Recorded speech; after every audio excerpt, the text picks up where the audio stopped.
If you go on the way you started.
There we go. Goodness sake, technology stuff. All right. I'm sitting here trying to figure out what's going on. And all of a sudden, I'm like looking at a blank screen. I was like, change. There we are. Yeah, it did that to us the past couple of shows too. It's just like, wait, hold on. What's going on? Well, it's not even showing up on YouTube too, so I'll have to upload the video later, unfortunately. Okay. But anyway, well, hello everyone, and welcome to another Darachat. And yes, that's right, Pogo. Yes, that's right. Sampling is actually what it's technically called, but we won't get to either here or there. But anyway, welcome to the Darachat. My name is Daramouthe, or Dara for short, because unfortunately some people still have the interesting way of saying Daramouthe, and I have the interesting way of saying you're wrong. Say it right. You just sit there with your notebook, just looking at him fervently. He's like, "Where's your information? What's your information?" But anyway, well, hello everyone, and hello to my extravagant guest. You know what? I find it funny you call yourself the Sketchy Jesus, because I'm like, I don't know what's going on here. Is this like selling drugs on the side? Is that why is you just called Sketchy Jesus or what?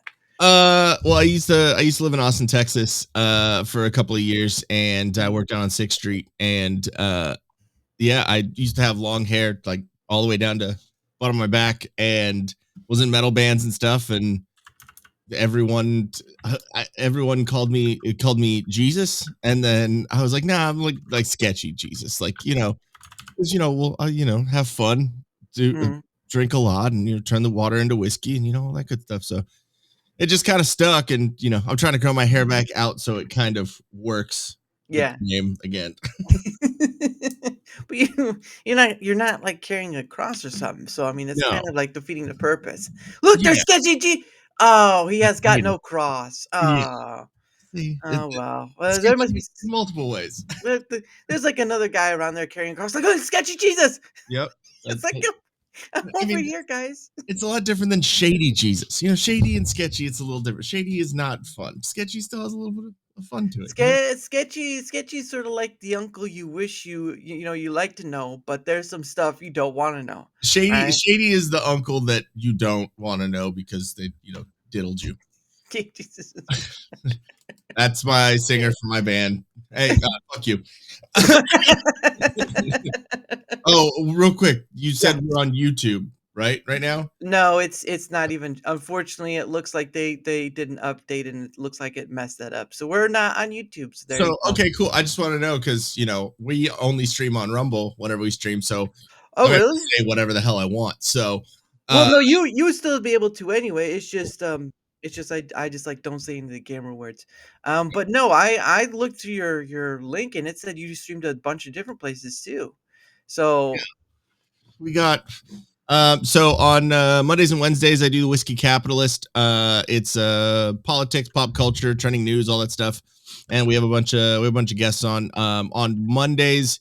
It's me and Beyond Formal. He is my co-host.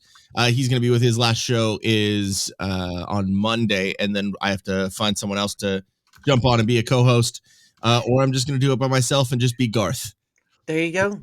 Sometimes the best challenge in the world is how well you can handle yourself when it's just by yourself. Like you're on that stage and the spotlight shines down on you, and there's 1,000 people in front of you. Like, is this mic on? Is it? Yeah, I'm not.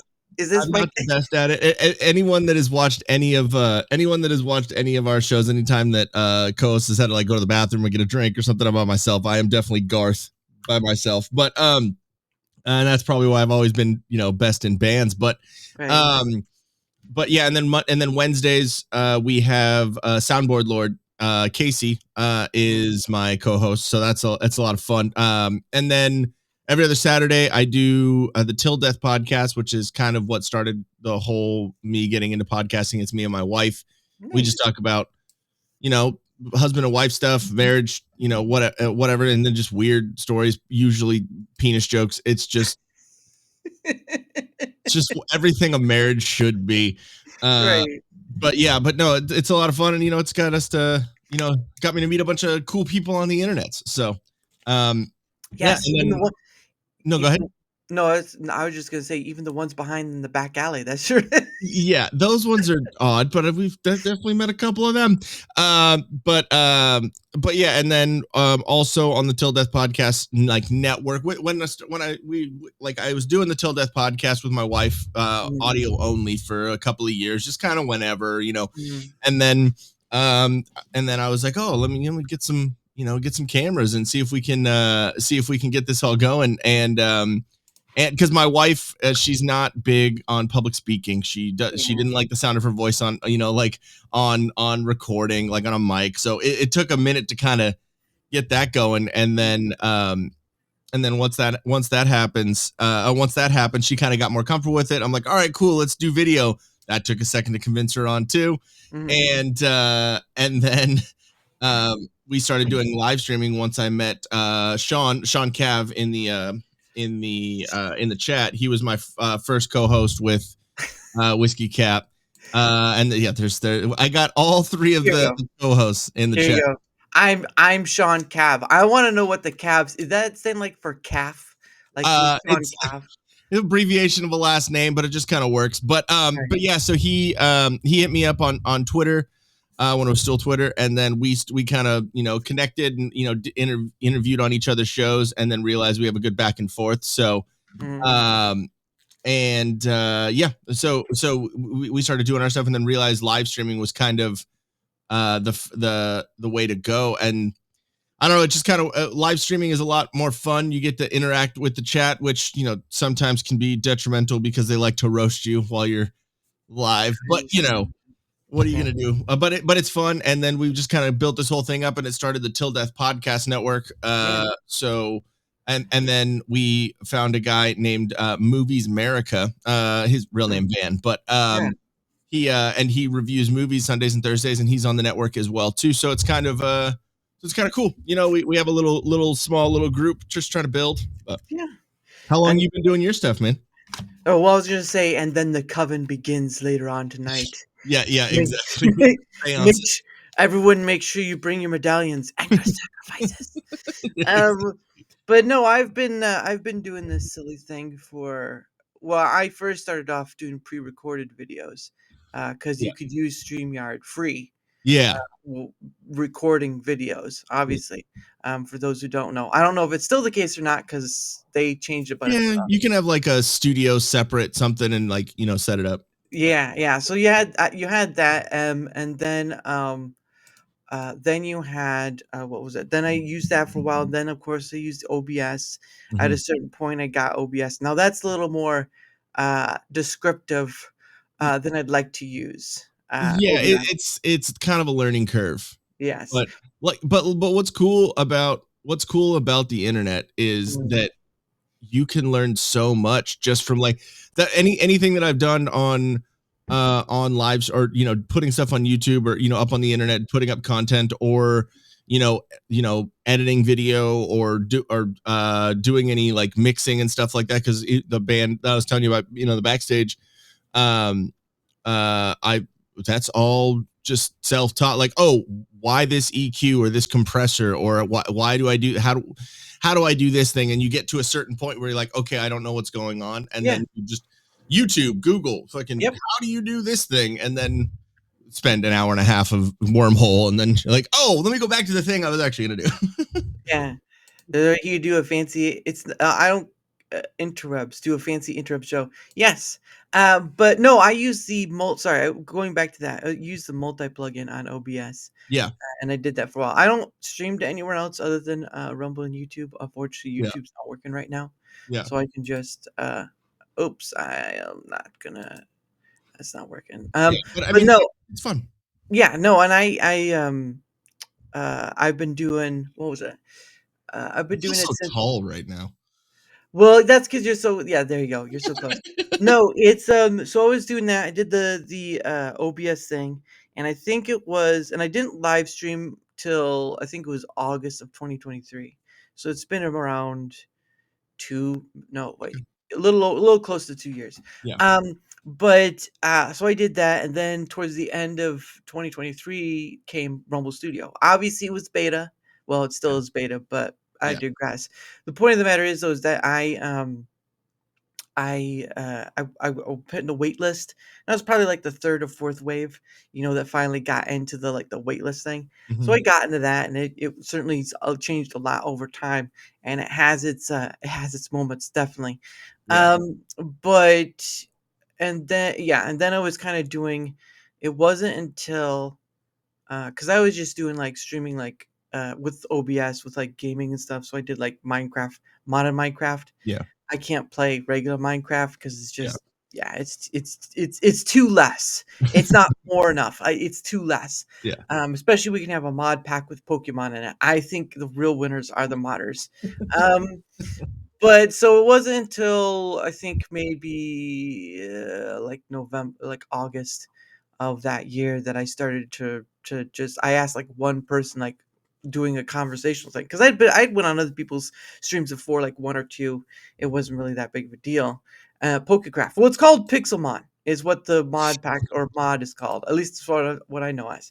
But going back, so I asked one person to come on, and then sort of okay, so there's something here, because the person was a content creator, which is the basis of what I do. It's not just content creators, although it does seem a majority are. The point of the matter is it's reaching across people across the table, like you would at a family dinner, or say you go to a diner and you just have your friends sitting across from you. The point of the matter is trying to reach out to people, have a conversation, whether or not you show whether or not they show their face. That's Yeah, exactly. I think you have an angry fan in the. No, it's an inside joke. On the end of our our outro on our show, Casey says "fuck you, Ian" multiple times in between, and it's just stuck. And what I've gotten roasted enough on our from our chat that watches us all the time that I'm kind of used to it. Every once in a while, we'll get into it with the chat, but Yeah, that I understand. Kids, I understand the burning. Like I understand the burning of people, but please don't put them on a stake until after the show. We do not want to see people on a cross burning. That is not what we do this. But no, so I was doing that thing, and it wasn't until it was kind of sporadic. It was Yeah. sporadic through like maybe one or two people a week or whatever. But then it wasn't until April of last year, and I was like, okay, what if I can do say like a whole week, right? Or so on Mhm. and so forth. And since April of last year, and April of next month, it will be almost a full year That's cool. of doing this amount of people. So basically, it's not. This is my calendar, but it's not full. But basically, stuff like this, right? Yeah. So you'd have more people. You'd have fill up all through that. Yeah. Um, returning or new. But it's just there wasn't really the content creators I was following. They really weren't. They really would keep to their circles. They do within their niches or whatever. That's fine. Content Yeah. is creating what you want. But at the end of the day, it was like you do realize you guys have thousands upon thousands of people following you. Yeah. What if you could reach out to a quarter of that to have on your show as a guest? Yeah. Think about that, right? Oh yeah. 1,500 people have that's 1,500 people, right? Just imagine this. You have 10,000 people, right? And Yeah. you reach out to 1,500. That's almost 4 years worth of content.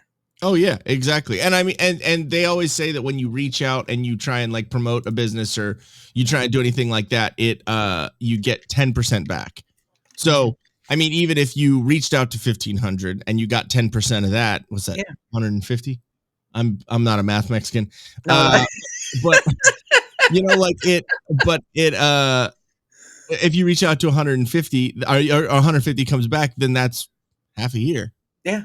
That's Almost. how I'm a little over 180 right now. Yeah. And my next milestone is 200. But the point of the matter is that you have a lot of content creators who are always they may not look for guests all the time, but they do look for guests to have on the show or whatever. And I'm like, you have 1,000 people, 10% of that. Just reach out to 10% of it. And some people probably won't because they'll be too flustered or whatever, because it's like, you know how it is. Yeah. Some But people just don't. Some people don't like being on camera or doing yeah. anything like that too. So it's understandable. Right. Well, and the thing of it is too is like you have to I didn't get there easy because you kind of have to be flexible with scheduling because I know my schedule. I don't know theirs.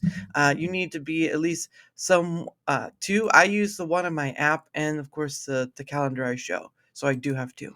But you also have to be able to be comfortable with them not showing their face. And obviously you need to be able to understand them. Like you're not gonna get Panji from India on the show. Like I Yeah. don't understand what you're talking about. It's like I don't understand either. You're like, dude, I'm not calling into a customer service line. Can we just not do this? Or a scam. Or a scam, even worse. Yeah, exactly. Would you like to talk about the next 50% off? Okay, there's a channel that I've watched for years, and it's so fucking interesting. It's a Scammer Payback. Have you ever seen that? I've heard there are a lot of different content creators that kind of do that sort of thing. Yeah, well, the Scammer Payback, it's like a huge operation. They've actually gotten people in India like investigated by the government. It's gnarly. It's a good channel if you like watching all that and then like literally getting payback on it. It's great. Yeah, Pierogi's awesome. Yeah, Lindy Rigg, you know what's up. Pierogi. Yeah, I like cannoli better, but that's just me. But no, I've been doing it. I've been doing that sort of conversational thing. I kind of was using. So the thing of it is like I've kind of had to drop the interview tag because it's not an interview. Yeah. If you watch a celebrity get interviewed or someone get interviewed, it's just question after question after question and all that stuff. I don't see it that way because it feels. I mean, it feels like it's disingenuous of trying to doing something that really isn't much out there. Yeah, you can have people. What was I saying with that? Yeah, you can have people out there kind of have go back and forth, but there's a real power to having a conversation with someone. There's a real power to. I don't think people realize how powerful a conversation can be if you believe that you're able to have one. I know there are people out there who don't believe they can have a conversation. I understand you don't want to show your face. That's fine, but you guys don't believe how powerful a conversation can be until you start having one. Yeah, confidence. Sure, I get that. It also is it's like the difference between like old media and new media. It's, old media is that 5 to 10 minutes, talking point, little thing, whatever. Yeah. And, then there's podcasting and new media and doing stuff like this. Even if it is interview, on new media, on podcasts, it's still, there's the ability to, there's the ability to have that long form conversation. I mean, and to be cliche, what got me into listening to podcasts was Joe Rogan. And Joe Rogan being able to like listen, like just sit there and talk for 3 hours is cool. And it reminded me of just sitting there and having drinks with friends and just having dumb conversations, and like it goes wherever it goes. And I think that is really cool. And there's, in what you're doing too, like having a discussion, that doesn't mean you're not going to ask a question to your guest. Yeah, obviously. But it's not like you have this set up time and it's, it's a time slot, whatever. So, I mean, having a like looser bounds, I guess. Yeah. But I do have to remind you, in the next 15 minutes, we got to go on. So, hey, I'm on your time, dude. I'm just joking. I was wondering too, and I looked up at like the time because my wife was like, "So how long are you going to be on?" I was like, "I don't fucking know." And so I went on and I looked at all your mobile things, and I was like, "I don't know, 2 to 4 hours. That's what I can give you." And she was like, "Oh God." Well, only the weekend ones are long because I do have a full-time job, so I can't just say here and like, hey guys, let's go for 5 hours. It's not gonna happen. It's not gonna happen. I have a full-time job that I have to do this stuff too. Yeah. But I do, because of the creator program thing, I do a little extra at the end because I know you, like with the creator program, people like they do like an hour behind or whatever. I'm like, 30 to 45 minutes, and if anything extra after that, well, it is what it is, right? Yeah. But no, it's just the weirdest thing. Like I didn't want it to be considered people, because when people say that, I don't lambast them. I just like I just see it as a conversational show, because you don't see it. It feels like you don't see the lot. I have talked to some people who do freeform, whatever, and that's great, but it should be more. Because right now you have the chaos of the world, and you have a lot of people talking about the politics. You have a lot of people talking about gaming. You have a lot of I mean, you can do freeform in those things, but it feels like that has to be the jumping point. I'm talking about jumping from a cliff. Yeah. And is there a lake? Is there a lake? Is there not a lake? You don't know. But the point of the matter is that you are going to take the leap of faith to jump and see where it goes. And that's what I've done with this, is that I'm not saying I'm like the only one out there, but it feels like there's not been very many of conversational aspect, and especially with just beyond the scope of creators, right? Like getting to find your niche too. And if you are one of the only ones that's doing it, then that is cool too, because then that's your little area. And then it can kind of bring the guard down of someone too, like, because coming on to a political show or a show that's specifically about one thing, and then someone being a guest on the show, like, okay, I got to be on these things, or whatever. But if it's just a discussion show, like, oh cool, we're just gonna have a fucking conversation, Yeah. Well, I've been on rarely, not very often, because I'm like almost every day of the week, not every day, 5 weekdays, but it's like I've been on structured shows, and I can do those just fine. But it's very restrictive. It's very you can add a bit of yourself, but it's very restrictive in the sense of, okay, I get you want to talk about how Ubisoft is doing a fudge up, but can we talk about how like this thing over here looks, and everyone's just like, no, we're talking about this thing. It's your show. I'm just here for the ride, Captain. But it's very restrictive. It's not to say I wouldn't go on those shows. It's an understanding of, it's sort of like that scene on the Sound of Music where Julie Andrews is up on the mountain and she's singing "The Hills Are Alive," and you're just as free as a bird. When you're in those structured settings, it is difficult to, I don't know. It's just constrictive in the sense of what you're talking about. I get some people need a jumping point on, obviously. Yeah, I mean, and that's kind of the way it started with us for Whiskey Cap, and even with Til Death. Like, we have like our certain topics that we're gonna hit, that we're gonna touch. Because like planning a show when it's not with guests, when it's just like with someone else, a lot of the times it's kind of like, all right, what the fuck are we gonna talk about? And just like, okay, you know what I mean? So like sometimes it's and so I like to have at least a loose structure, at least something, you know what I mean? It's not yoga pants, Yeah. It's but it's I could just see you go for it. So Ian, what's the topic today? Yoga pants. yeah. I mean, Oh, well, we sell we're those. looking. No, it's I like to have like a couple of different topics just so we can have that's honestly what most of the Till Death podcast is. Uh, but I but feel no, like it's good to have some sort of like forum. We usually do with Whiskey Cap, especially with politics and all the stuff going on in the news. There's so much that you can pick from. So I usually just pick like anywhere from like 4 to 6 topics and just like I have it ready. And we don't always get to every single one, right. but the amount of time, but it's still we like to like read the article and kind of discuss what's going on or watch the video or whatever and then discuss. So it still is kind of loose, but it's just like around one thing. And the amount of times that we squirrel moment and like go to some random conversation happens a lot, especially with me and Casey and then me and Sean before and me and Beyond, it just happens, me and Beyond. Well, yeah, and when I try to describe what I do and why I do it and that sort of thing, it's not in the sense of telling other content creators how to create. Again, don't listen to me on how to create content. If you want to create content, just do it. Don't wait. Don't get the most expensive camera, or whatever. Just do it, whether it be with a microphone or not. Doesn't matter. Just do it. Just I don't. You don't need to go to 1,000 other people to ask all this. And you figure your shit out after a minute. Like, if you go back to any of the shows that have started on our thing, and then you'll realize that those first shows were a lot different than the 10th or the 20th or the 50th, like you figure out your thing, like, oh, this works, this doesn't work, I'm going to try that, like whatever. It just kind of, it just kind of goes and it comes in waves. Yeah, because that's because that's what I started out doing, was like playing games and stuff and seeing if I would do anything, but it really didn't hit. And so you kind of just you meander. You meander. I think I think for a lot of people who get into this thing, and there are a lot of people, look, you're not walking into a lake, you're walking into an ocean, right? Yep. Amongst all the platforms that are out there, you are walking into an ocean.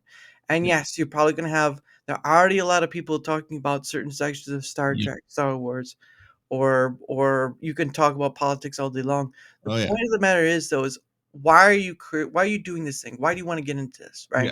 First off, and what about it is going to keep you going? Because for me, I'll look at the metrics sometimes, and that gets a little harrowing. But at the end of the day, I'm like, but that's not why I'm doing this. I'm doing this because there's not enough conversations going on about whatever. Not about who's the president, who's not the president. Not about getting screwed on taxes. Not about the silliness of all this other stuff. It's about the quintessential point of being a human being, and that's having conversations with other people on a base level. We're all on the ground floor here, right? You, I, everyone else. We're on the ground floor here. We go to work. We do our thing. All that stuff. We have to breathe the same air. Well, maybe not the same air unless someone hotbox. That's a different story. But the point of the matter is, though, is that we're trying to do something on the ground floor that we all can relate to. Has more power to it than talking about the percentage of who's going to win this presidency or local government. I don't give a rat's behind. Which everything has its thing, and you're gonna have people that love the political conversations, and you're gonna have those types of people that's what interests them. So you play up to that, as or doing that, you're gonna catch those people as well. And then you're also gonna have the people that love that, but also love talking shit, and that's kind of what our show is. But at the same time, having discussions and doing stuff like what you're doing, there's definitely a niche for that, so people are gonna appreciate that. But and it also hits on the same level that everyone's at. It's not confined, and that's the best part about it, is when you have something that's not confined, right? You could try to define it, like I say, free flowing, or you say unscripted or whatever. You have a way of defining it. But when it's unconfined of direction or whatever, which can have its own up or down, I've dealt with up or down before. But the point of the matter is, when you're unconfined to the spectrum of what other people do with structure, whatnot, you find yourself in a place where you can surprise yourself, right? I mean, you can surprise yourself in other things too, like you just found a $20 bill and a lost coat, right? That would be a nice surprise, wouldn't it? Exactly. And it's like, oh, I kind of owe that money to never mind. We'll just keep it there. But again, it's just from my point of view, it's just that the power of just having a conversation with someone can start off small, Yeah. but there is a power to it. There's this thing that we can all do. It's just that we fear in doing it because we fall flat on our face, look Yeah. stupid, or we don't know the right words to say. Look, if you can start with the question is, what color is the sky? I think you've got a pretty good start on life right there. Yeah, exactly. I mean, and then sky can be different colors at different times, but like Depends on what you've taken. Is really. but it starts a conversation. So I see where you go with that. I get that. No, I mean it's definitely again, like I said, you just find your niche, and if your niche is just talking to people, well then that's awesome, and I commend you for that, because I usually just don't like people for the most part. So And you call yourself the gift of gab. That's a shame. I mean, I'm not saying that I can't talk, but I just don't, like, most people are fucking dumb. So like I don't, and maybe, I guess, once you get into a conversation, everyone has something to offer, I guess. Yeah. But but at the same time, for the most part, it's just like there's, like, especially nowadays, there's so many just dumb people out there that have no clue what they're talking about. And Well, that kind of goes to the point though of, okay, so you have a perspective of dumb people or someone who you view as dumb. Yeah. What in that perspective, your perspective, right? Because I'm not you. Okay, Yeah. that'd be a little weird. That'd be a Yeah. little weird. But the point of the matter is, from your perspective, what are you considering a dumb person, or is it just dumb thoughts? I'd say I'd say probably, well, everyone has dumb thoughts. I have dumb thoughts, and I'm not including myself in Right. being dumb. Like Right. I'm stupid for sure, but and I will completely admit that it's fine. But like, it's just like just being out in the world. I think the whole COVID stuff, everyone being inside and just kind of being away from people. I mean, that probably didn't help with my belief on that. But I also have worked in customer service so long that it's just like just dumb people that just ask dumb questions, and then it's like it's basically like there are a lot of people in the world that don't use a blinker and don't put the shopping cart back. Yeah, that's You know what I true. mean? Like, there's a lot of those people Yeah. in the world, and it's like Yeah. like, I mean, I'm sure being inside a lot and kind of being like a homebody for the past like couple of years, it probably didn't help, but Yeah, no, yeah. There's the proponent of laziness or convenience, yeah, and we've created ourselves to the point of convenience because what you have DoorDash to get food, Mhm. you have Amazon to deliver your items. The whole sphere of our creation of technology and whatnot is a creation of convenience. And so when you go into the other part of that with laziness, Yeah. that kind of plays along with it. So yeah, I can see where you're coming from. Yeah. It's like, oh yeah, especially with businesses, right? Businesses, the funniest thing for every job I've been at, they've always talked about communication. Mhm. Guess what they don't do well? Communicate. Communicate. And it's ridiculous nowadays because it's so easy to communicate. We have so Yeah. many the opportunities of communicating. We have Yeah. a little computer in our hands at all times, and I think it's like it's a detriment to our society at just as much as it is a positive. Yeah. There's so much, you have so much information at your fingertips, literally at all times. But how many people are it? And I guess that goes to your point of laziness too. Is there's so much laziness that you can't, and people are dumb that they can't even like look up the information or whatever they're talking about. It just, I don't know. To me, it's there's so many dumb people out there that I've stayed away for a minute. I'm just like, you know what? I'm just gonna just chill at home. Me and my wife, we're good. We don't need any excess crap. But Yeah, and I get that. I get the why you do something stupid, but like you said, yeah. you also had dumb thoughts and stuff. So you probably called out your own stupidity Oh as yeah. well. I I think that there's some point of environmental growing up Yeah. where it's on parents. I mean, of course, after you hit a certain age, it's on you. But I Yeah. mean, once you've had that incurment as a kid, there's stuff that stays with you as a kid through your adult life, and Yeah. that's a pinpoint right there. But Mhm. you can change it. So long as you're breathing and alive, you can change those thought processes, bad habits, whatever. And yes, as an adult, it's up to you to figure out how. But at the end of the day, though, Mhm. they're just some things that are hard to go over. One of them is addiction, right? People get Yeah. addicted to certain substances or smoking or whatever, Mhm. and then you have people who are trying to get over it. Like you have things like AA meetings or Yeah. stuff like that. But the problem of it is I I was at a job. I won't say it was a nonprofit organization, but they were having it was like a extra room or whatever, and they were having this AA group thing coming in. It's like a Yeah. big ordeal with awards and stuff, but it was an AA thing. Mhm. And the funny thing was you had a lot of people who were trying to give up alcohol, but then they were switching over to smoking. Mhm. So they literally they traded one vice for another Yeah. in the accordance of. So it's like you're trying to get away from something, but you're also taking something to hold off that something.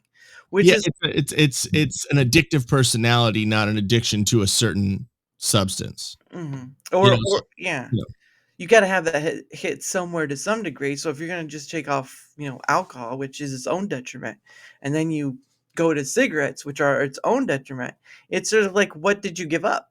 yeah.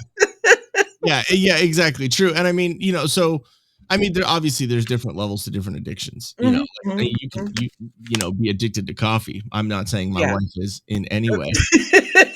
Uh, No, no, not I repeat what he said. He nope, does not say his wife is nope. addicted to coffee, not even the Starbucks expensive coffee. No way. Yeah, no, she's a coffee snob. She, like, makes her own coffee in the morning, does the Uh, grind with the pour over and the it's wild, Did but, she like that Folger commercial? huh? What'd you say? She like that Folger commercial? Yeah. Yeah, no, she'd throw that shit in the garbage. But no, yeah, there's addiction on different levels, and I mean, it's not just with substances. It can be addiction to, content, Yeah. addiction to a phone, addiction Mhm. to being around people too. Some people can't be alone Yeah. or can't be by themselves. And I mean, there's different levels to that too. Is like because I'm by myself, in the house, a lot of times, and but then there's a level to that. It's not like I'm by myself, only with my thoughts. Like I'm by myself, but I'll watch a video, or watch a movie, or or be online, or doing something. So it's like I'm not fully alone, but like there's different Yeah.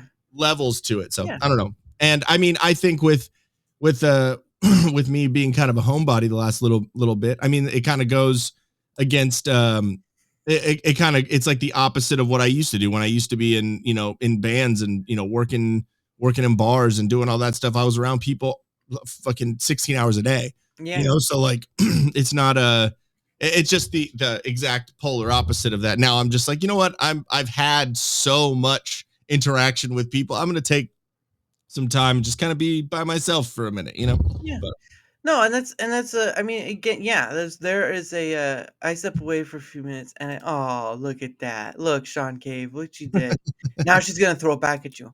But no, but that's a great point. That's a great point to Lindy's a dude, but thank you so much for saying she. what?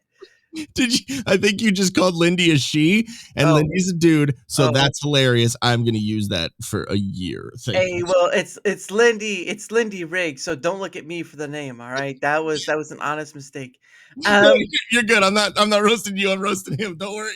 Thank you. but but no, the point of the matter, it is good to point out those variables of degree of addiction because Yeah. this is one thing that I've run into looking at other not all content creators. Now Yeah. that's the word I said, not all. Yeah. But there's a point where you have these content creators, right? It's not just content creators, but other people too. You have some of these people using final words, Yeah. right? Final words. And what are final words? Everybody, everyone, Yeah. not everybody, Yeah. not everyone. Those sort of final words. Yeah. My issue is and this is mostly to do with like because it was on a movie or something I was watching that I enjoyed and many people don't. When someone says A movie isn't doing well, right? They'll say Yeah. a bomb in an office. They'll say no one watched that movie. Yeah. Incorrect. Yeah. Somebody watched that movie. It just did not make enough money. It was low. I don't know what the word is. Low watched or Yeah. whatever. It just didn't make enough money. Bad turnout. Yeah. Right. She-Hulk. Great Yeah. example. Yeah. No one watched that TV show. Yeah. Incorrect. Yeah. I mean, I'm a Marvel nerd, and I didn't like it that much at all, but I still watched it. Yeah. That I don't care if you like or don't like the show or don't watch Yeah. the show. My point is when you use these final words, you give into the exaggeration and hyperbole that Yeah. you complain about other people making while doing the same. See, this is the hypocritical thing that we can point out to, but Yeah. it doesn't do much. Yeah. Right? I'm just trying to make a point of is that when we have even ourselves, right? And I've tried to better myself on that regard. When we have ourselves also to blame as well, when we use these final words, like human beings exaggerate. Yeah. I slept for 12 hours. I slept for, Yeah. I did this thing. I paid thousands of dollars when it really wasn't $1,000. We all exaggerate in one form or another. When you have people out there that are saying, nobody watched that movie. No one watched that TV show. No one went to do that thing. You are lying.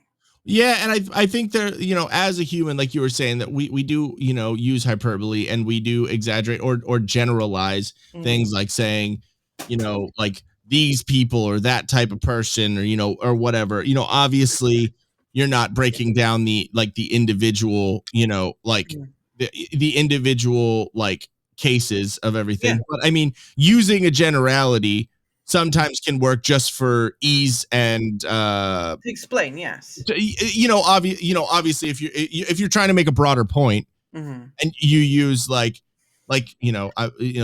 just use something that just happened, the Snow White movie that just came out, right?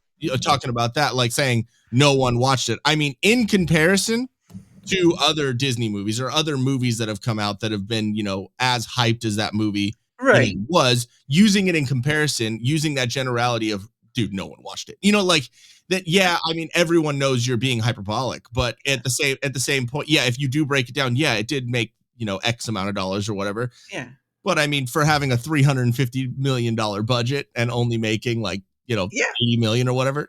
Yeah, I'd make fun of it for that. They spent a whole bunch of money for something that made no money when they didn't have to spend any money at all. They could have just updated the graphics of the old one, or they could have just not made it. well, obviously, yeah, that too. The Yeah. point of the matter, though, is that you've already seen videos of people go into the theater. Oh, Yeah. it's empty, but who's in the theater? The one taking the videograph.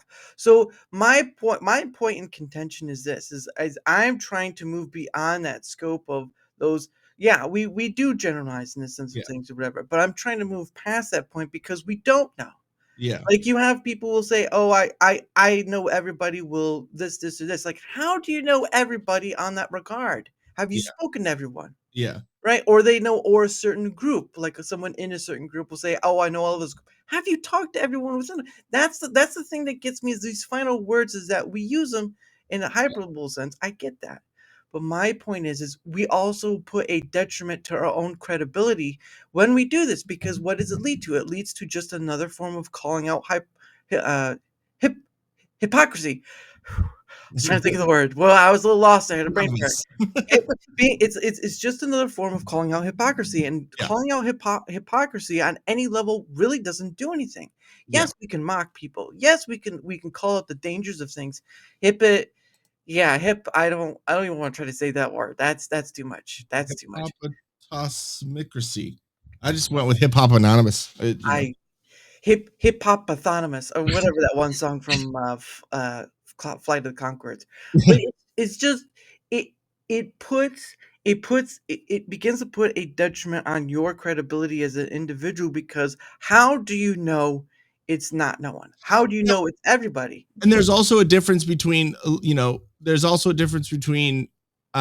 using it as a like I was saying, generalizing to make a quick point. And then if someone is able to have that, like if you're like, yeah, but there were people that saw it or did this thing or whatever, against the generalization, if they're able to have that conversation, be like, yeah, I know there were people, but this thing, whatever. If then you at least know, okay, they're not just saying something for effect. They're like they know they're generalizing to make a point. Mhm. I think that there's like I was saying, there's different levels. Of There's the different addiction, levels yeah. of addiction. There's Mhm. different levels of generalization. There's someone who's going to use it as like, no one saw that. Like I'm saying, you know, a definitive point. But also there's also literally just using it as hyperbole or to make a quick point, which sometimes can get in the way. But I like regular Jesus better. Sorry, but you've got some big competition. hey, that is fine. I mean, we're all made in his image, right? Well, I don't know about that 600-pound man, but we can try. Yeah, exactly. Well, made started from the same thing, and then he she he does added well.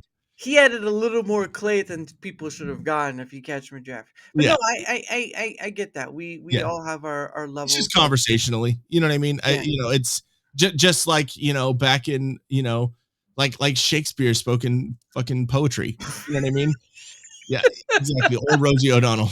Well, Rosie O'Donnell is probably a worse subject to give. Yeah, God was drunk that day. Yeah.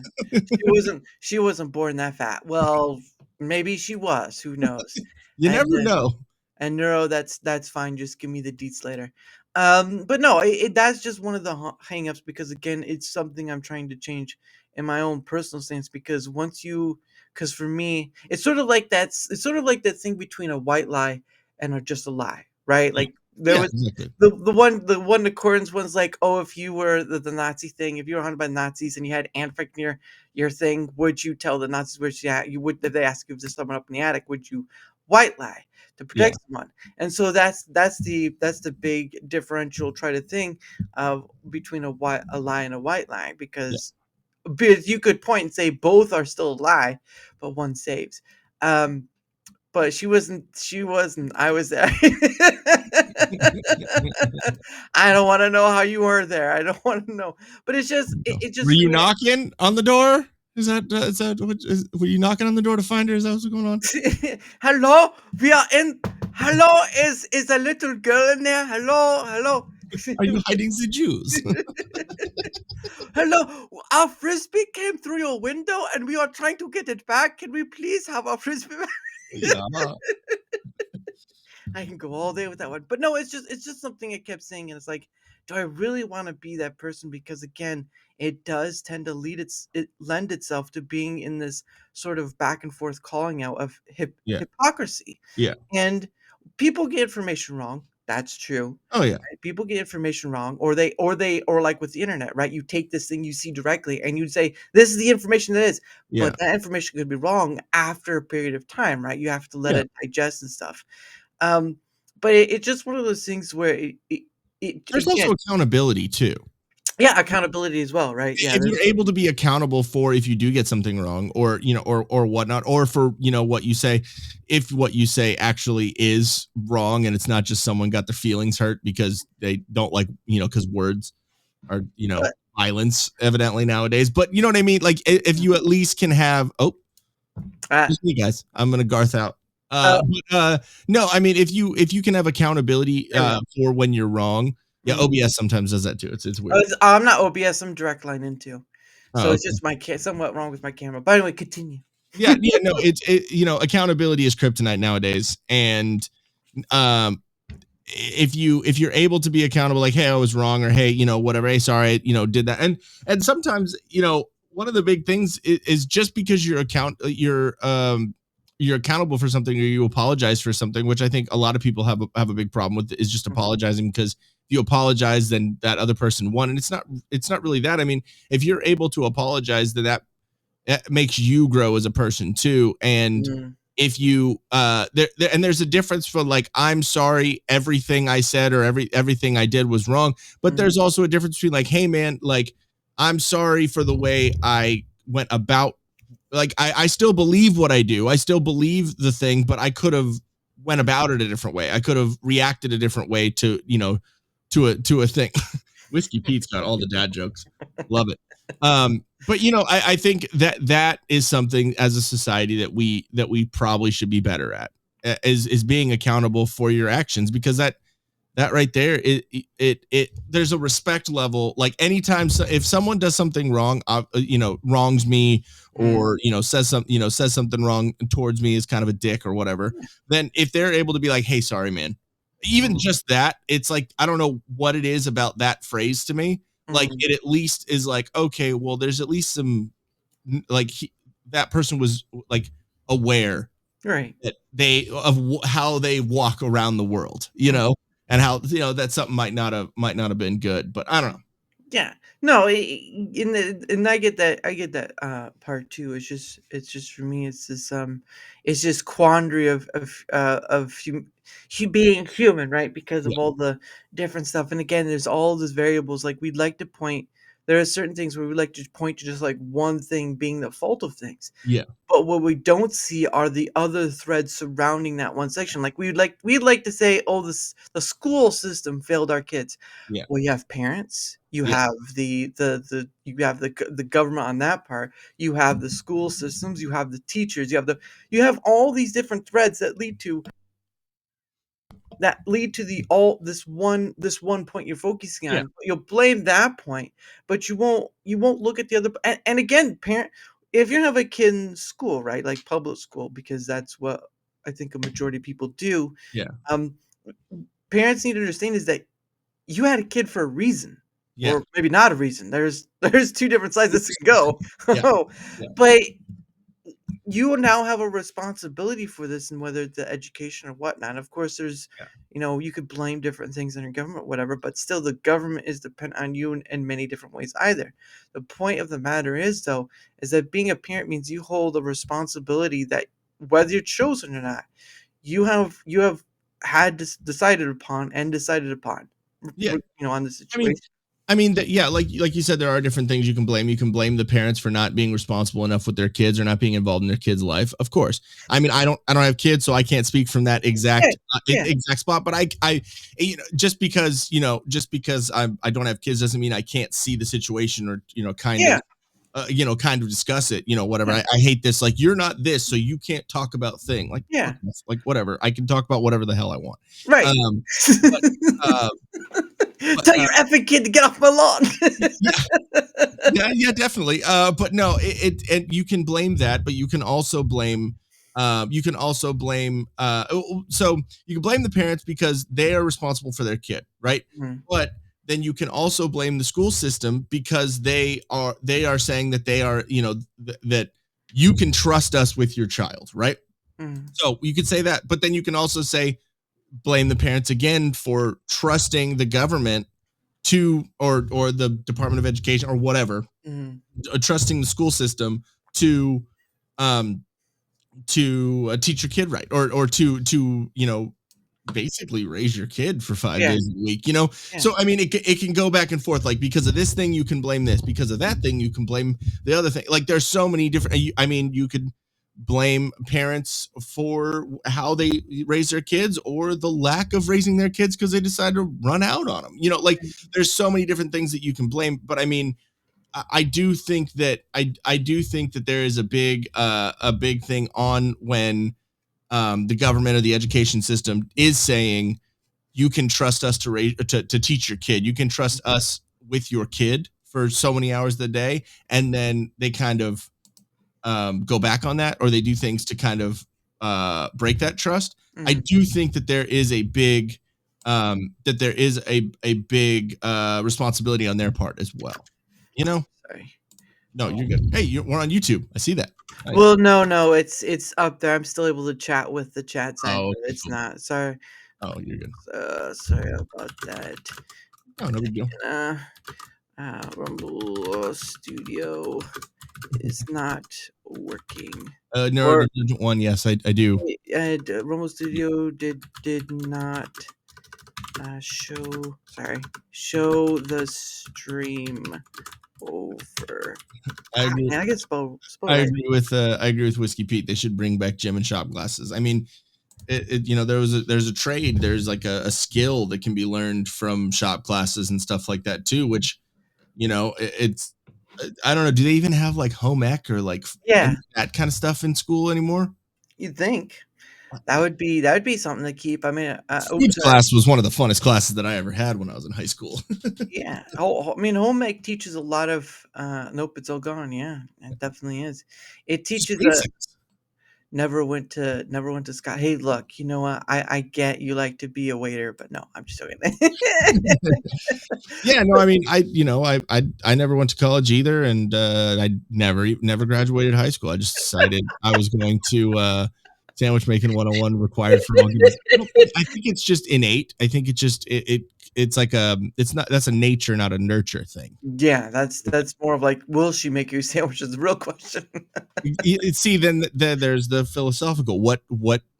Why is she not making your sandwiches? Let us, children, let us ponder for this moment why the female has not made a male a sandwich, and yet she still looks at him as expecting to take out the trash. Exactly. I see the trash. Can I How have the about sandwich? both of you can take out the trash and both of you can make a sandwich? I don't know. I like making sandwiches. It's kind of fun. It's a process, you know. Yeah, But especially when you can fry it. But no, I get the oh man, the I lost it. No, yeah, no, my thing with if you're wanting to get into the government manner is that it's something set up before you came, and it'll be there long after, unless there's a revolution and then it gets taken down. But that's a whole nother story nobody yeah, wants to talk about. yeah, But on the parent matter, right? You were talking about that's the one I was trying to get to. The parent. There was a lady show was on. It was one on one, and we were talking about our observation of because we weren't parents, we didn't have any kids or whatever, yeah, so we're not parents. So we were just talking about our observation. Like you're right in the sense we can speak on the yeah, manner of our perspective of because freedom to speak or whatever. But I mean, it's not a bad idea to at least speak upon something, even if you're not a part of. You still can at least speak on your thoughts of like, am I not free to speak on my thoughts? If that'd be the real thing. yeah. And your thoughts shouldn't be dismissed on it. Like they could even be thought as, oh, maybe as a parent we don't see things from this point of view because we're not parents anymore, or whatever. So maybe listening to that, there might be some discounting. You might Yeah, discount a couple of their opinion, whatever, because they don't yeah, yeah, have that experience. But at the same time, you have like you're able to pull from that. Oh, that's the perception from someone who doesn't have kids, and this is so. I mean, I don't know. It's usable. yeah. It's It useful. it's it's something just like you don't have to. I'm not a parent. You don't have to listen to me. This is my perspective on things, right? We're all about different perspectives. It doesn't mean you have to sit here and listen to me. You can walk out the door. The door's right over there. Just walk Yeah. out it. Just walk out the door. Yeah, what was that? Dave Chappelle said, "You clicked on my face." Like, sorry, this is you made decision.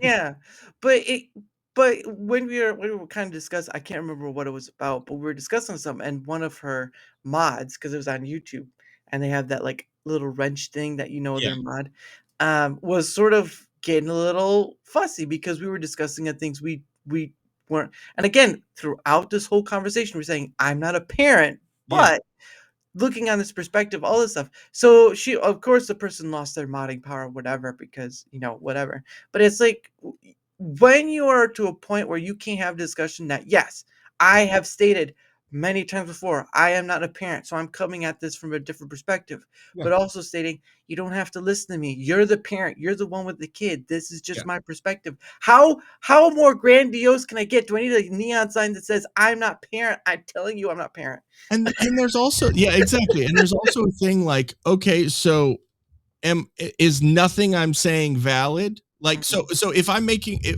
what if I'm making a good point? I don't have to have kids to make a good point, or see, or have the or have a viewpoint on it. So I mean, instead of just dismissing what I'm saying as, oh, you don't have kids, you don't know what you're talking about. Okay, Yeah. well then tell me what I'm wrong about, or tell me what your perception is, because then it might help me with my perception. Like Yeah.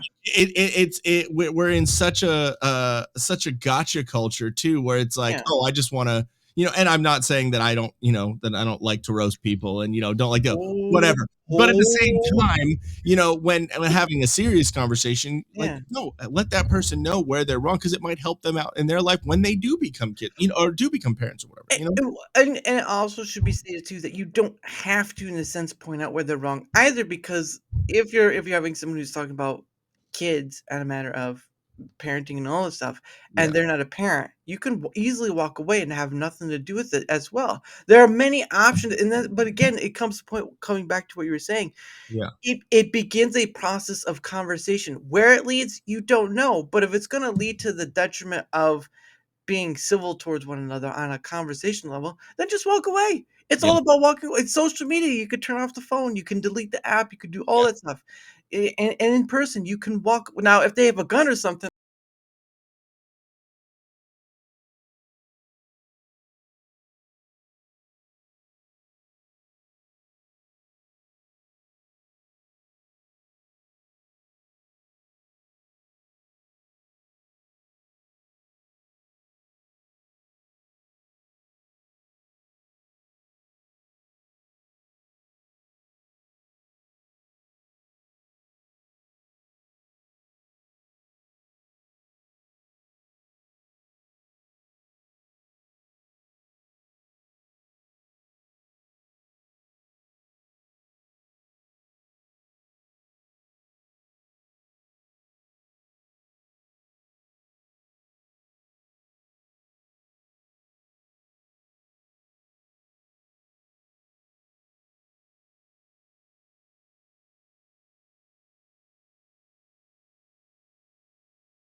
I would be hesitant. We're getting into a different conversation then. I'd be hesitant, but I'd hope I have a Yeah. personal defense device too. It's usually not a good idea to turn your back on someone who's pointing a gun at you. Yeah, I'm just, let's you just. know, Well, we won't subject ourselves to that. But it's sort of like I you. also have never pointed a gun at someone, so Yeah. Let's put that free. Let's put that out there. But I don't know if I can talk about that.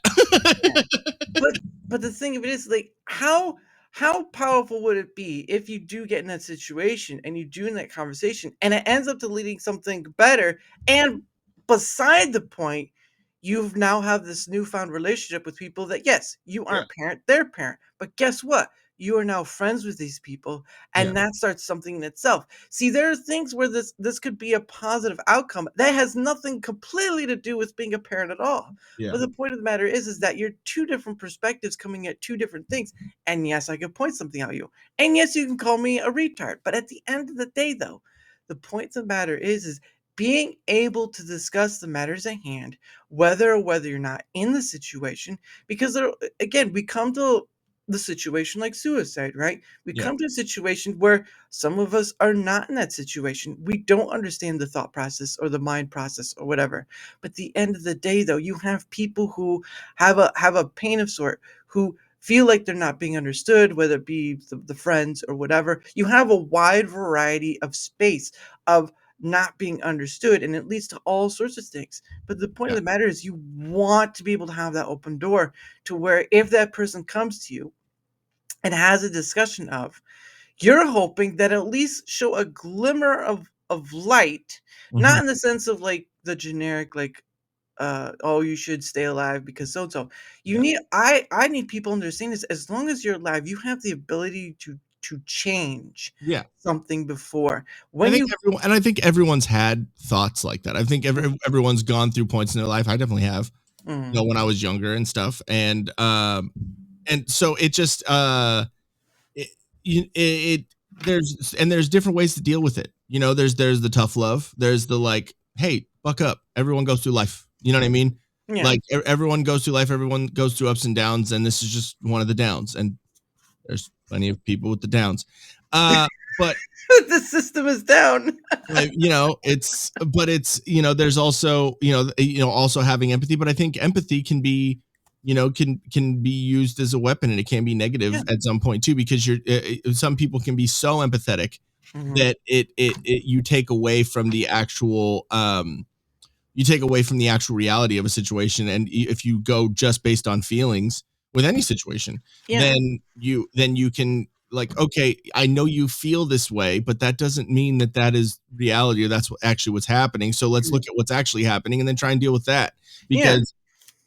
Because sometimes people get, like I said, sometimes people get too empathetic and too I feel so bad for this person or this situation or blah blah blah, and that doesn't really help them. I mean, it can feel good for a minute, but what happens if someone just like, oh no, I feel sorry for you, and then I mean, someone can take that in the wrong way too. Someone can be like, you feel sorry for me? Am I a sorry person? Like, you know what I mean? Like, someone could take that in that way, and then that's what they off themselves after that. You know what I mean? I'm just saying, there's so many sides to each coin, I guess. Or you're playing the game. Sorry, it's like, no, it's sorry, as in right there. Sorry.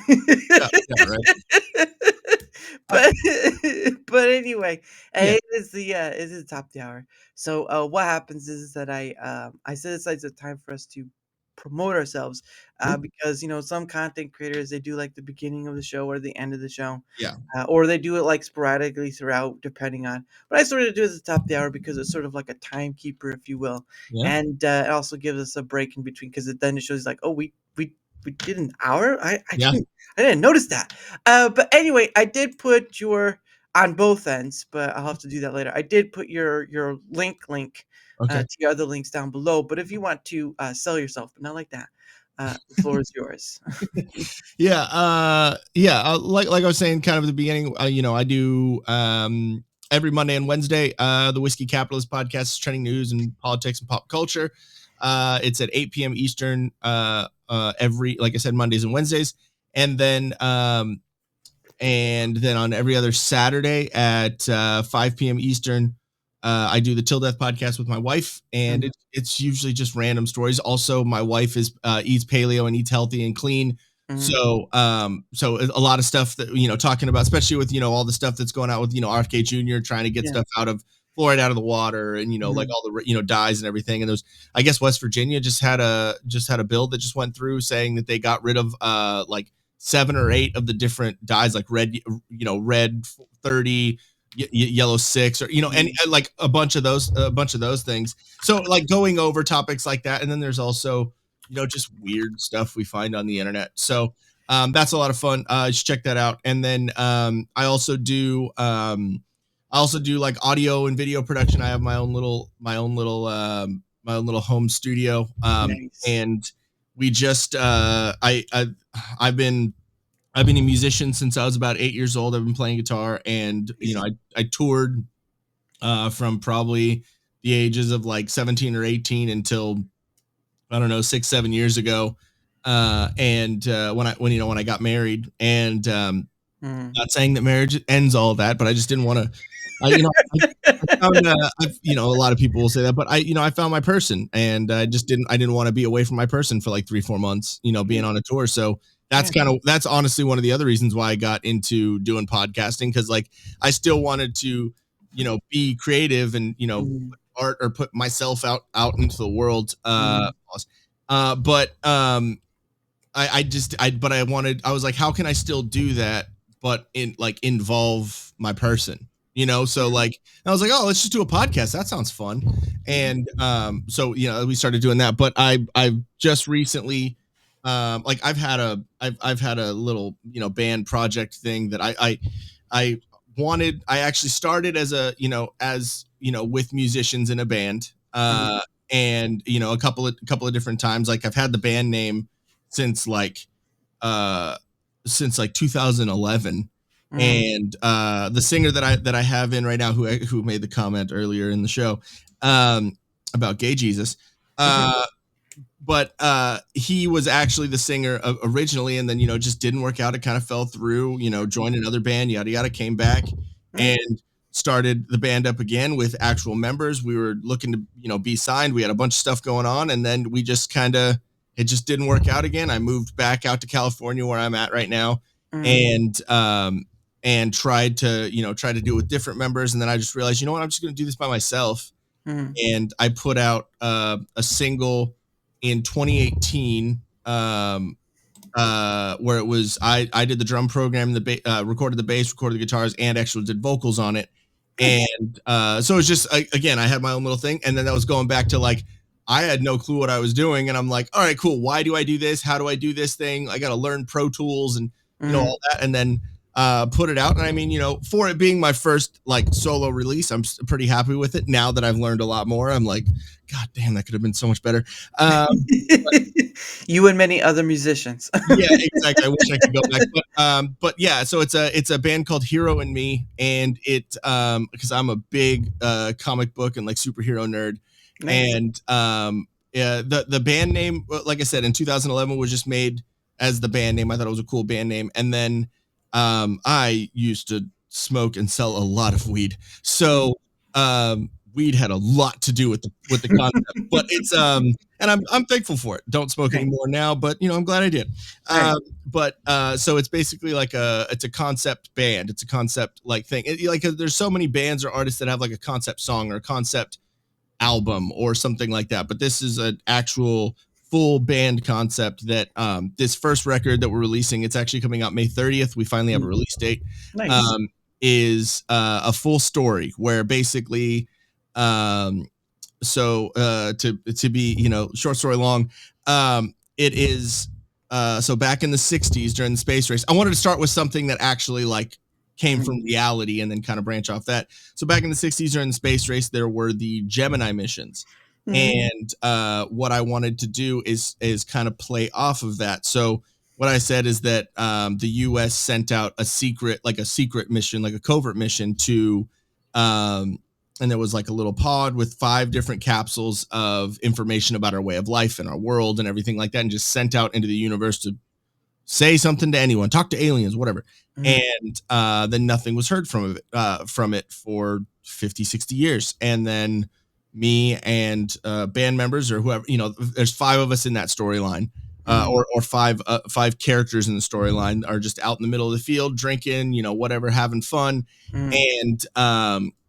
And then in the, as they're sitting there, the intro to the album is basically them talking and, clinking beers, yeah, whatever. And then you hear this little, like, and I'm making it all right now. So like, it's in the process of like all the sound effects and all the, the sound design and stuff. Right. And then basically, that little capsule lands when we're all sitting there, talking in a field. And what came back from that is, so it was 5 different capsules with information about our way of life. So what happened is that little thing kind of went around to 5 different galaxies or whatever and gave that information to those people or to those beings. And in return, there was an aura or like basically a power kind of that was given back in return. And so that comes back and lands on Earth. And as we're having drinks and like, oh man, this kind of dumb, whatever. But be like, oh, let's grab them. And then once that happens, that's when the album starts and the music starts. So it goes along a whole storyline, and each song, there's 6 songs on this first EP, 6 songs and 9 tracks. Each song is written in first person perspective. Yeah. Instead of I, it's you. So the way I wrote it is as if someone was telling themselves in a mirror.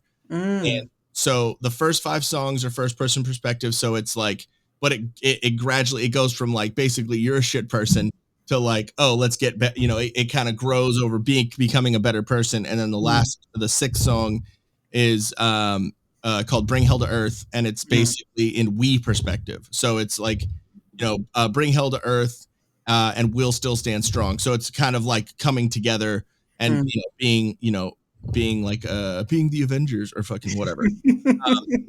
But in the middle of the album, there is an interlude where it's basically like kind of like at a party or whatever. And if you're at a party and you have like superpowers and you're with all your friends and getting drunk, what are you gonna do? You're gonna like mess around with them, right? Like, light things on fire and whatever. And so that is kind of the middle point. So all that, and then that it's in the middle of the album, so it gets progressively better. And then at the very end, it's sets up for the second album, which is a villain story. So the very end of the album is basically like the way I set it up is the villain of the story is sitting there at a radio dial, like scrolling through a bunch of news stories about the whole thing, and and whatever, and then it just kind of ends with like him just sitting there, kind of like breathing and like kind of creepy. Yeah. And so the second album, which is already written, it's already pre-pro'd out. We just gotta do lyrics and vocals to it. But that's going to be basically about it's going to be about the villain side of the story, which what I set it up is like U.S. and Russia were in the space race, right? So Russia was the one who sent something out, and it came back to Russia. So the villain is Russian. So I'm basically just doing like an 80s story of like good and evil. But yeah, no. So it's cool to be able to like have something to put my like art into, I guess. But yeah, our first single is coming out. Our first single is coming out April 4th. Nice. So a couple of Fridays, or just wait, 2 Fridays from now. It's next Friday. No, it's next Friday. Yeah, the 4th is next Friday. Dude, I'm losing track of time after being on the computer just like all day, every day.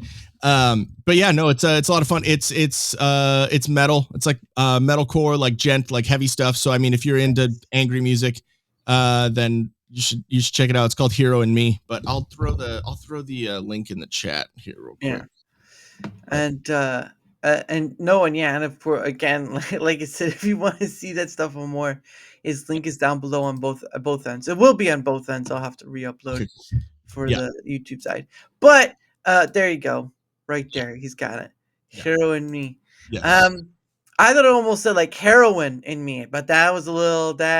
Well, when I first did the thing, I put it as one word, so it looked like heroin me, because it's eye catching, just like you did. It was eye catching, and then people were like, and we used to say get strung out on Hero and Me because it's funny, and So, but after a while, I'm like, maybe it would just be Hero and Me. I don't know. What's up, Titty Peen Gal? How you doing? But no, again, his no, that is funny though. But yes, it does catch the eyes, like, oh, freak out. But or Hermione, which someone said one time, because the way it just like when you scan a word, except the M is after the O, so that's a stretch. Remember when we went back? Remember when we were talking about like dumb people? Yeah, that's one of them. But sometimes dumb people are funny too. You're an idiot. You're an idiot. Everyone's an idiot. Exactly. That's not the Oprah I knew. What's going on here? But anyway, again, his link is down below on both ends. So give him a look, and he's worth the follow. Why not follow him? So there's that. But anyway, from my end of things, because I do. All right, I told you, I could talk forever. So. He has the stories to tell. So listen. But for my end of things, though, whether you're on the Rumble side or eventually the YouTube side, if you wouldn't mind leaving a like, sharing the content, or leaving a comment or follow, anything that helps with the engagement factor is much appreciated, because again, not only does it help in being seen more, like all content creators want to be, it also helps in having other people on, like Ian here. I was gonna say he's Sneaky Jesus, but that'd have been wrong. You can see him. He's right there. He's not sneaky at all. Ian or Lord of the Rees been on, or a few other people have been on as well. So many other people, over 180 different guests, and some of them don't talk to me anymore, but that's part of it. So the point of the matter is that any help with the engagement factor on either end is much appreciated. And of course, I have a link down below as well. You can find my Twitter X, you can find my email. I have a thing for Discord, but it's mostly just for DMing. I don't do the whole server thing because too much. I already have too much social media stuff. I don't. Adding any more is going to blow my brain. Don't want to see that. But any help with checking out the link down below, much appreciated. Of course, if you'd like to take up the opportunity to come on, well, guess what? There's a comment section down below on either end, or you can go to the link. Either way, I'll see it, and I'll know. But anyway, any help with the engagement factor, link down below. I appreciate you all, because you have to do that whole thing. What and can talk? Who knew? Yeah. By the way, just Titty Peen Gal, she's the one who got us connected on all this, Yeah. so I just gotta Oh, give her a right. shout out. Yeah, that's Leslie right there. No, I just gotta say thank you for that. It's awesome. She's our team mom basically for our little group of Yeah. idiots on the internet. Be sure to drink to your badger milk. Ugh. Ugh. Ugh, No, Buckeye McGroin. no, I'm good. That's a funny name right there. But I know it's not the one she's using. But no, that was pretty awesome because she was you. It was you and Soundboard Lord that she was pointing to. So I still have to Yeah, hit him up yeah. because he's not. I don't think I have yet. So, but yeah, no, she because I had asked her if she wanted to come on, and she said I don't do that thing. It's like okay, you don't have to yell at me like that. No, I figured to ask though, because she said she's a mod in your and his channel. Yes, I believe, yes. So there yes, you go. It's what I do. See, look at that. She's got the two fists. So again, Buckeye McGroin. That's a funny name in its own right as well. yeah. So I find that funny. She's good people. Like I said, she's like our team mom. She keeps us idiots in line, I guess. Titty Peen Gal. That's kind of That's funny. well, because with it being Til Death Podcast Network, Yeah. TDPN, it just titty peen, it just flows. So Yeah. I have no idea what you're talking about. I don't know what that is. well, now you do. You learn something new every day.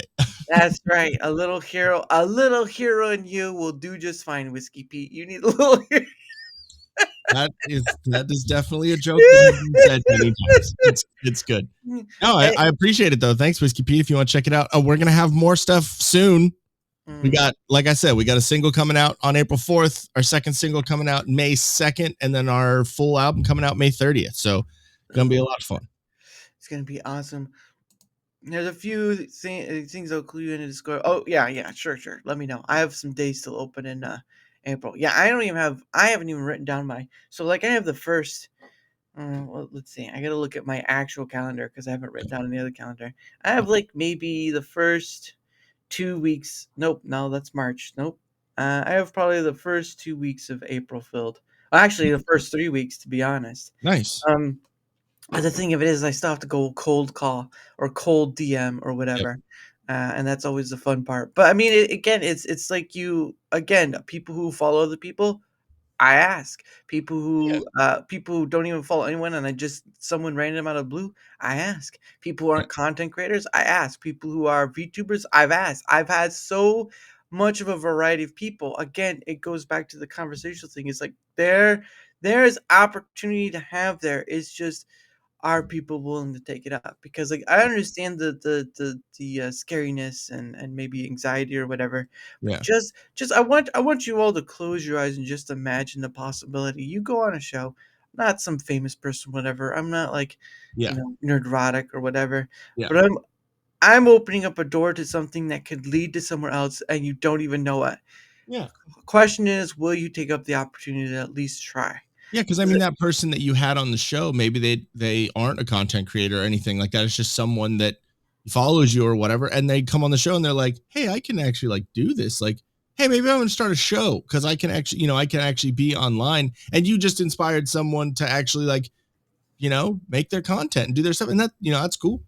Well, not only that, but it's not, it's not just other content creator sort of thing, which you'd go around to other content creators, not all, but some, you'd see that sort of thing. And it's like, wait, so someone who's a content creator asked me to come on their show and I don't do anything at Yeah. all, don't create content or whatever. Yeah. It's an opportunity, it's an opportunity both ways, but it's still an opportunity nonetheless. Yeah. And I kind of view that with everyone. And there have been some people that have been hard, but trying to draw water from stone. But the Yeah. point of the matter is that improves you amongst the Exactly. process, right? You're a stone, you're a sword, needing to be sharpened, and a sword can be a great tool for defense, right? We all know that. Same with the gun or whatever.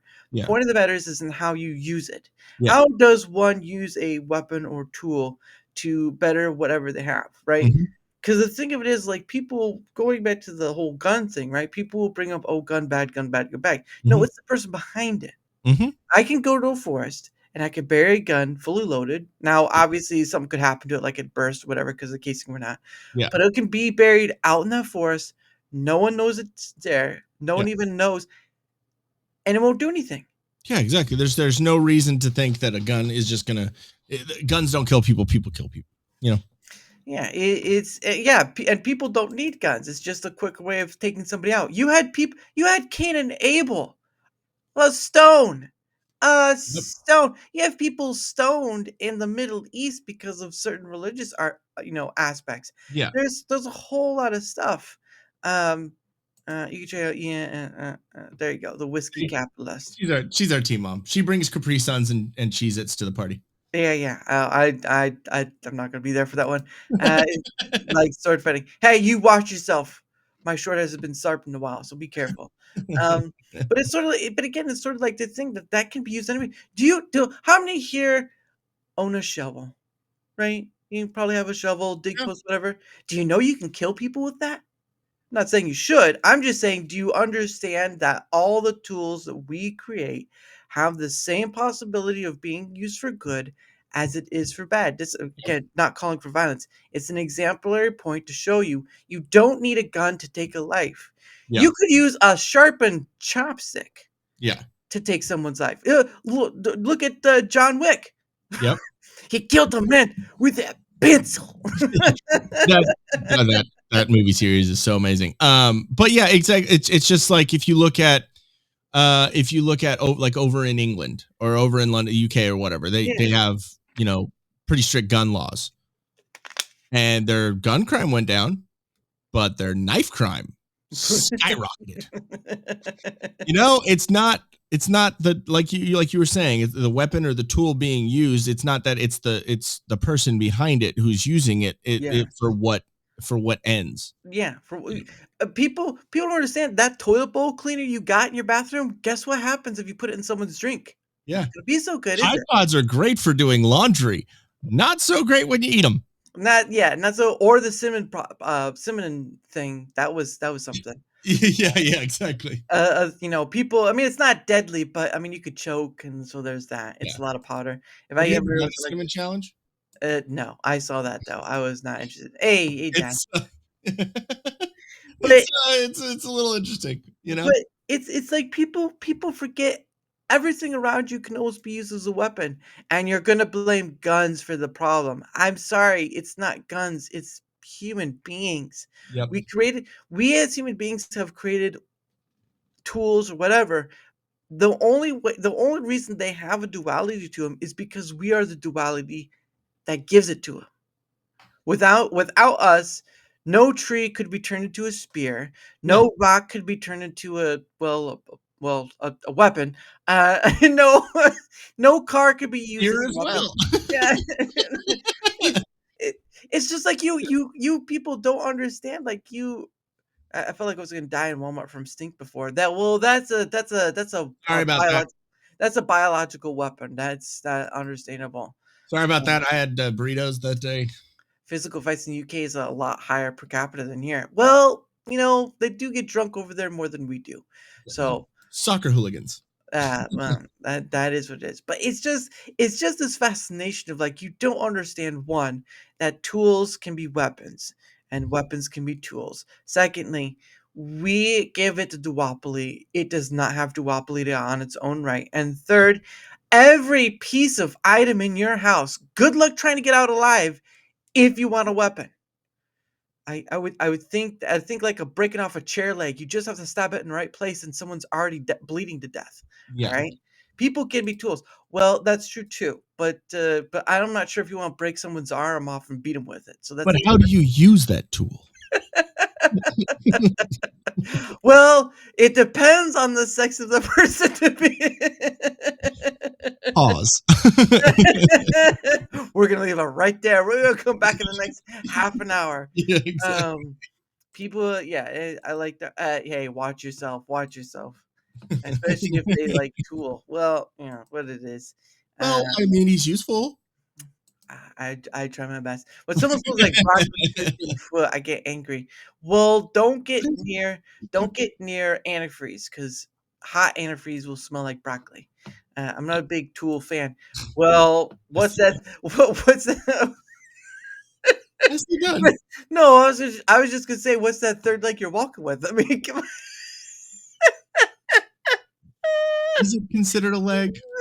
Well, if it's something you can lean on.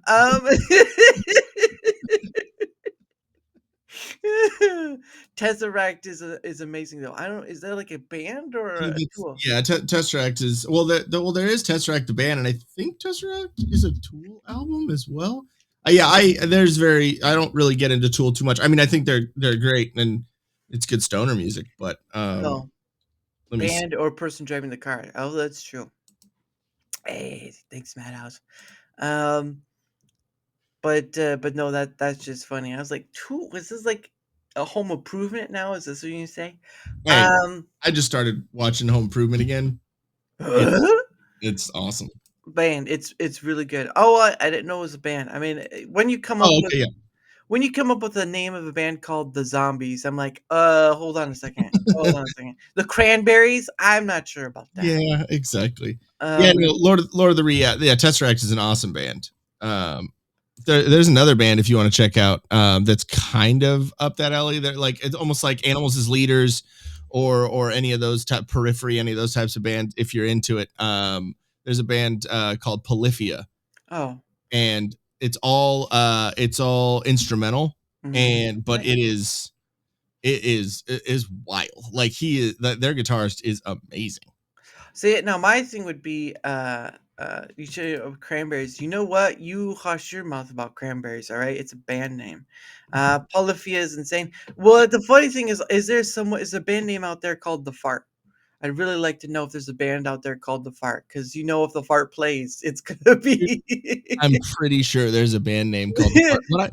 What I heard is that Korn, when they first started, they named their band Free Beer. When they would play like house parties or play shows or whatever, it would say Free Beer. Yeah. And people would come to the show because they're like, oh, free beer. Free what? Beer, what? I mean, that's pretty genius. That's true. I don't know though. When you go to a band and say like, why is it called The Fart? And they clear out the room, it's like, you don't want to go in there. It's the farts in there. Yeah. Yeah.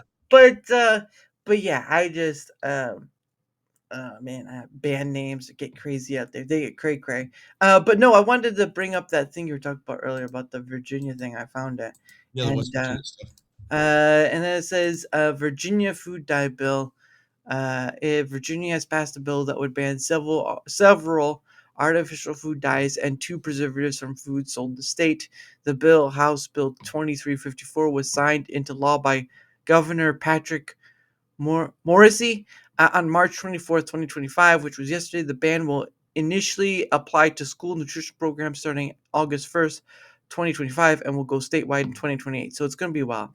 The ban dyes include the red dye number 3, red dye number 40, yellow dye number 5, yellow dye number 6, blue dye number 1, blue dye number 2, green dye number 3, along with the preservatives butylated hydroxynisol and propylparaben. Yeah, that's a mouthful.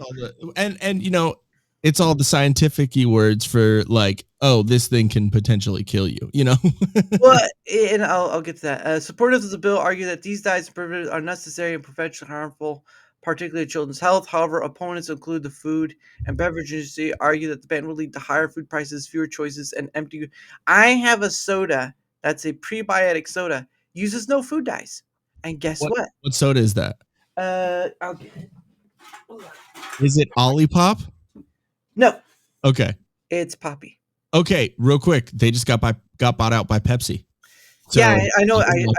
I know. I saw that, but she's still part of the ordeal. But still, I mean, the ingredients haven't changed, and the sugar's way. You compare the sugar amount compared to a regular Pepsi, this stuff beats it. Oh yeah, and it's still a bit expensive, but at the end of the day, this saves you. Yeah, this will save you more than anything else. I've been getting into one called Olipop. Oh yeah, I've heard that one. Yeah, it's the same type of concept as what Poppy is, but it's great. It's awesome because I've been trying to get away from drinking Cokes and whatever, and like maybe if I'm gonna have some alcohol, at least not have horrible soda with it too. So yeah, having like a whiskey and Coke is great, but if you think the fact that you can like, get battery acid off of your car, your car battery with Coca-Cola. I mean, why are we putting that into our bodies? Clean your pennies with them. But no, there was an app going back to Did you that say thing. pennies or panties? Pennies. I said pennies. All right. You need to clean your panties with Coke. Spells better. But there's this app called Yuka, Yuka, that you can use. That if you can go to your grocery store and scan the barcode. Yeah. And funny thing enough, though, is that it's made by French. It's made by French people. Yeah. So the thing that's trying to save you healthy wise or showing you what ingredients are harmful in your product is made by the French. And so it's YUK. Well, actually, you know what I can do? I can just show you what it looks like. Yeah. There we go. Okay, here we go. I gotta bring up the presentation. There we go. So this is Yuka. So make the right choices for your health, and of course they have. Yeah, my wife uses this app. That's awesome. Well, and the thing of it is people need to understand that it's 100% independent project. Again, it's made by the French, but it's 100% independent. I'll have to zoom in a bit because it's a little. There we go. Yeah. Okay. But it's 100% so that no brands can influence, no brand or manufacturer can influence the scores or recommendations offered. No ads, brands cannot pay Yuka to advertise their products on the app. Reasonably financing, Yuka has developed 3 responsible funding resources, eliminating any conflict of interest that could compromise the objectivity of the analysis. And one of those is that you can pay annually to it, and there's a range you could pay into it. Yeah. And so just learn about it is evaluate the quality of your foods. Do you really know what you're buying? We do. Yuka scans and analyzes labels in the blink of an eye so you can learn at a glance which products are good for you and which ones you should avoid. So they'll give you a grading like bad or poor, and then they'll give you like the additives and all the other stuff to it. Also check out the quality of your cosmetics. So they do cosmetics as well, like shampoo and moisturizer and all that stuff. Endocrine disruptors, carcinogens, allergens, or irritants. Cosmetic products too contain ingredients that hold. So this is funny. It does both food and cosmetics. So that's the pretty part. And it recommends you healthier products. Yeah. Yeah. And which is good because I mean, that kind of goes back to the whole conversation that we were having about, who is responsible, with the education of children, like who is responsible for your health and who is responsible for your well-being. Yeah, you are responsible as you are the human in charge of, being alive. But also when there are companies that put out products, there is responsibility on them for putting out products that aren't going to kill you and using ingredients that aren't going to kill you or aren't going to give you cancer or anything like that. So I think, this kind of goes back to that same conversation. Like I think, but when you have apps like this or people that, actually, want to put some responsibility and accountability on companies that like it's beneficial to everyone as a whole. Because I mean, that's one thing that, my wife harkens on, harps on everyone about is the whole food pyramid thing. Food pyramid is horrible. Like if you actually go down and look at what they were trying to tell us to eat, hold on, we need that much bread. What are you talking about? Like that's not a good idea. I mean, I need a lot of bread because I'm addicted to bread, but that's completely, different conversation. I will admit and be accountable that I eat too much bread products. That's where we sing oompa doopa doopa. Yes, exactly. Ian's a big boy, isn't that true? I'm a little bit of a big back right now. I will admit it. I am definitely the fattest I have ever been right now. Not one doctor was. Yeah, that's funny. Yeah. Not one And doctor was what I just heard too is that the food pyramid was also made. No, I thought the food pyramid was made before that, because a lot of people were saying that, or at least that diet was made back more towards before World War II, because the Great Depression happened. And there was a lot of malnourished people, and they needed heftier soldiers. Yeah, the starch and stuff. And just to end this Yeah, sir. So you can do they do have a premium version, but you can support, so it's open pricing, so you can do 10 a year to Yeah. 50 a year. So you get all this little extra stuff too. It's not by much, but Yeah. regards of your if you do this, I'm doing this. This is I'm doing the lowest one, which is 10. Yeah. But you're doing this thing that helps. This is probably one of the best apps out there to help you. It Yeah. puts responsibility back in your hands. Again, it's not bought out or whatever. But again, people. There are a lot of people who want. Oh yeah, this is good sourdough, of course, and then cooking with olive oil or avocado oil. Yeah. Oh Uh, yeah. avocado oil. But the thing of it is, like, Or people. ghee.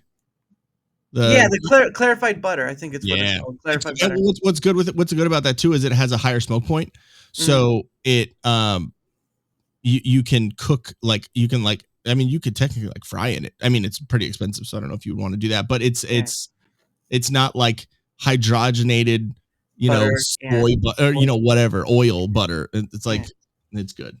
So what? Hey, that brings the question up though: is what do you think about what Steak and Shake is doing?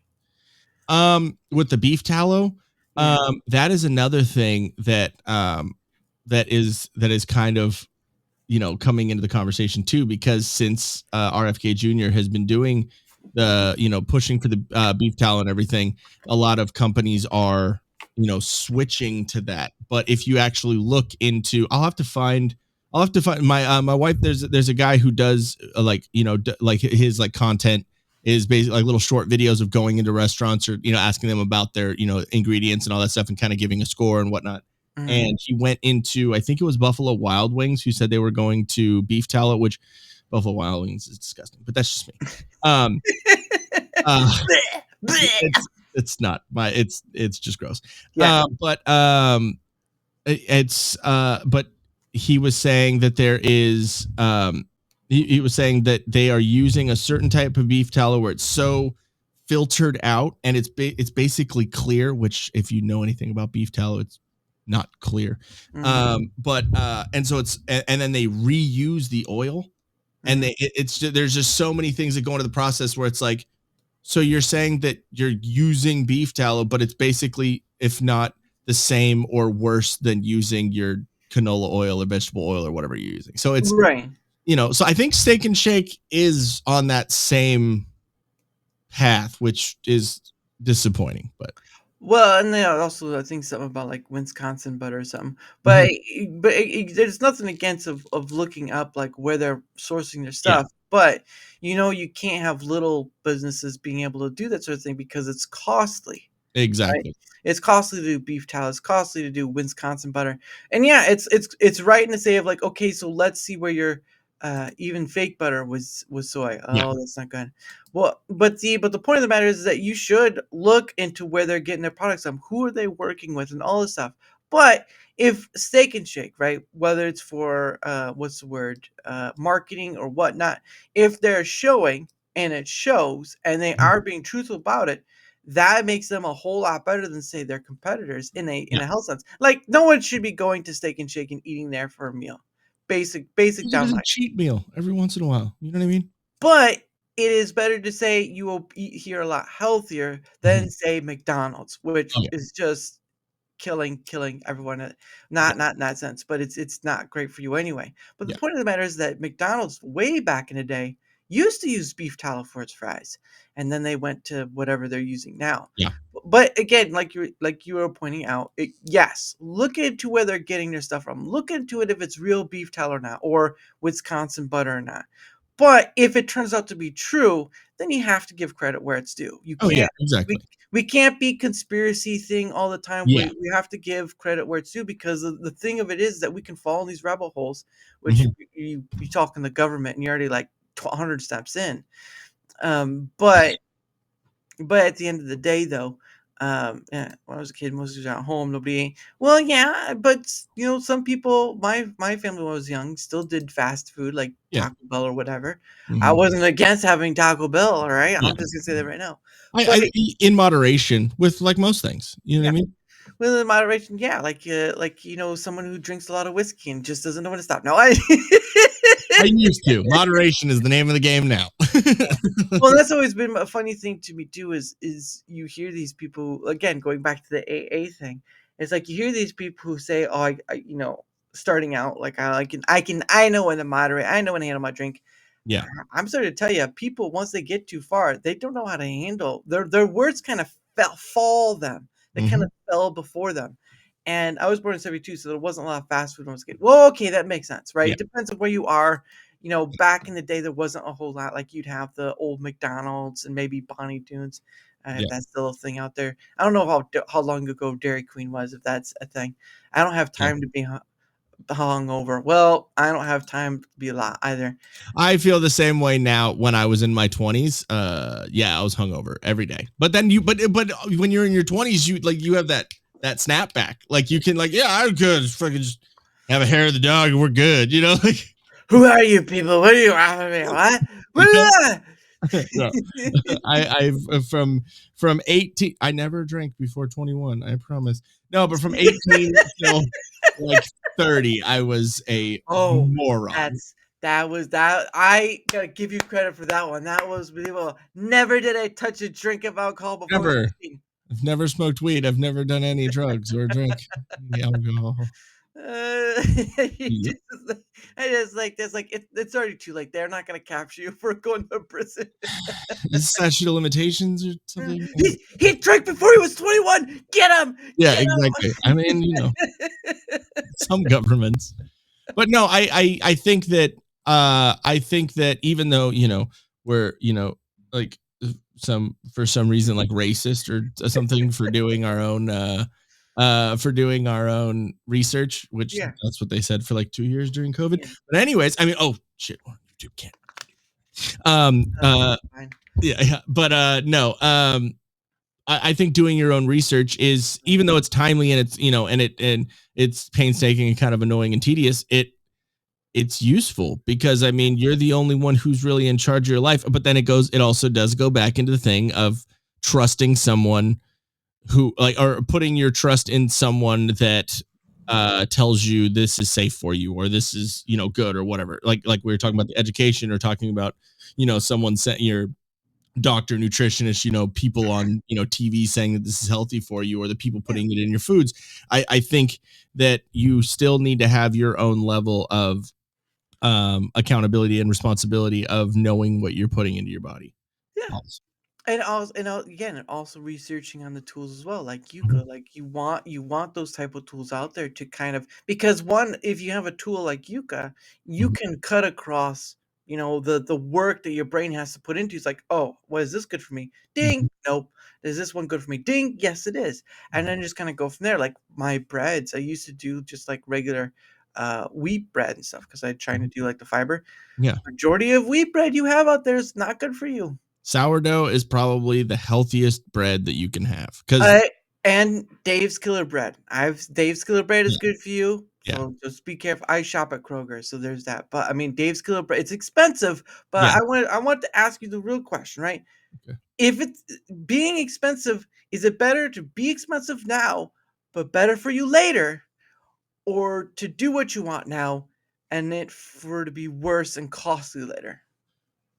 Well, from someone who took the latter for my 20s and early 30s, I would go with the first if I could do it over again. Even though, it was obviously it was a little more costly, not as cost effective, especially for, lifestyle and whatever. It helps out with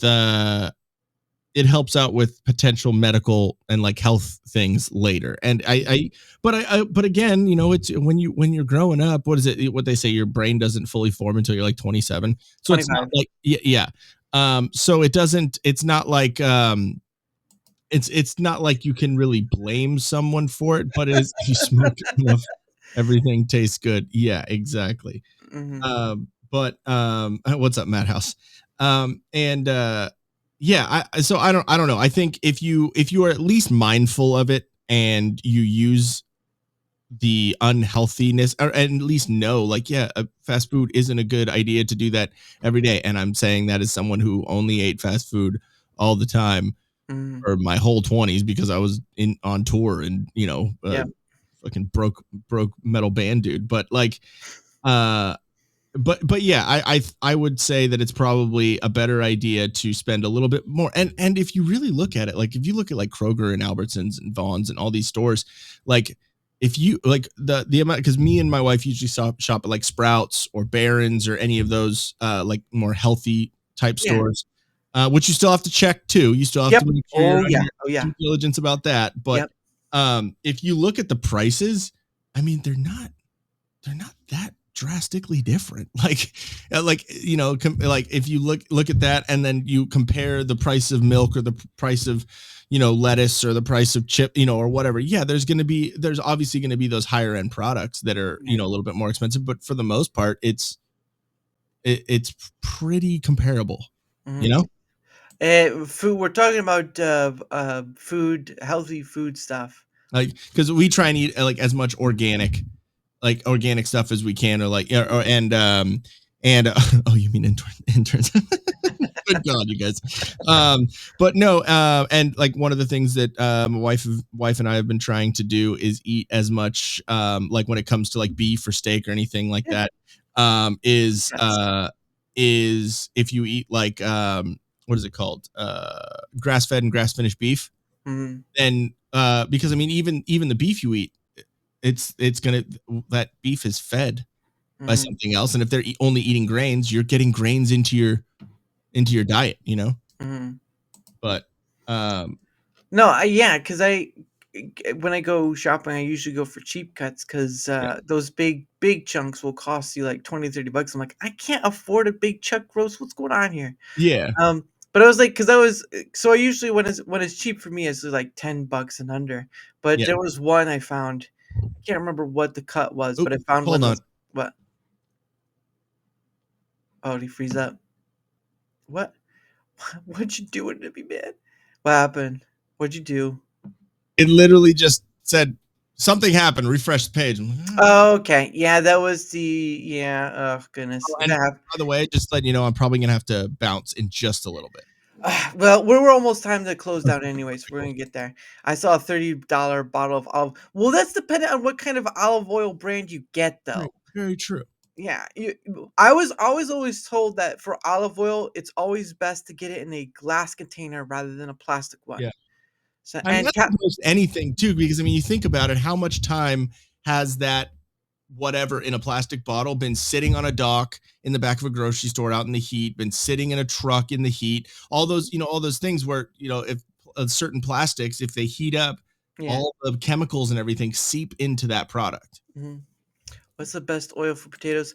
I don't know. Well, there's also avocado oil too, which is at a higher.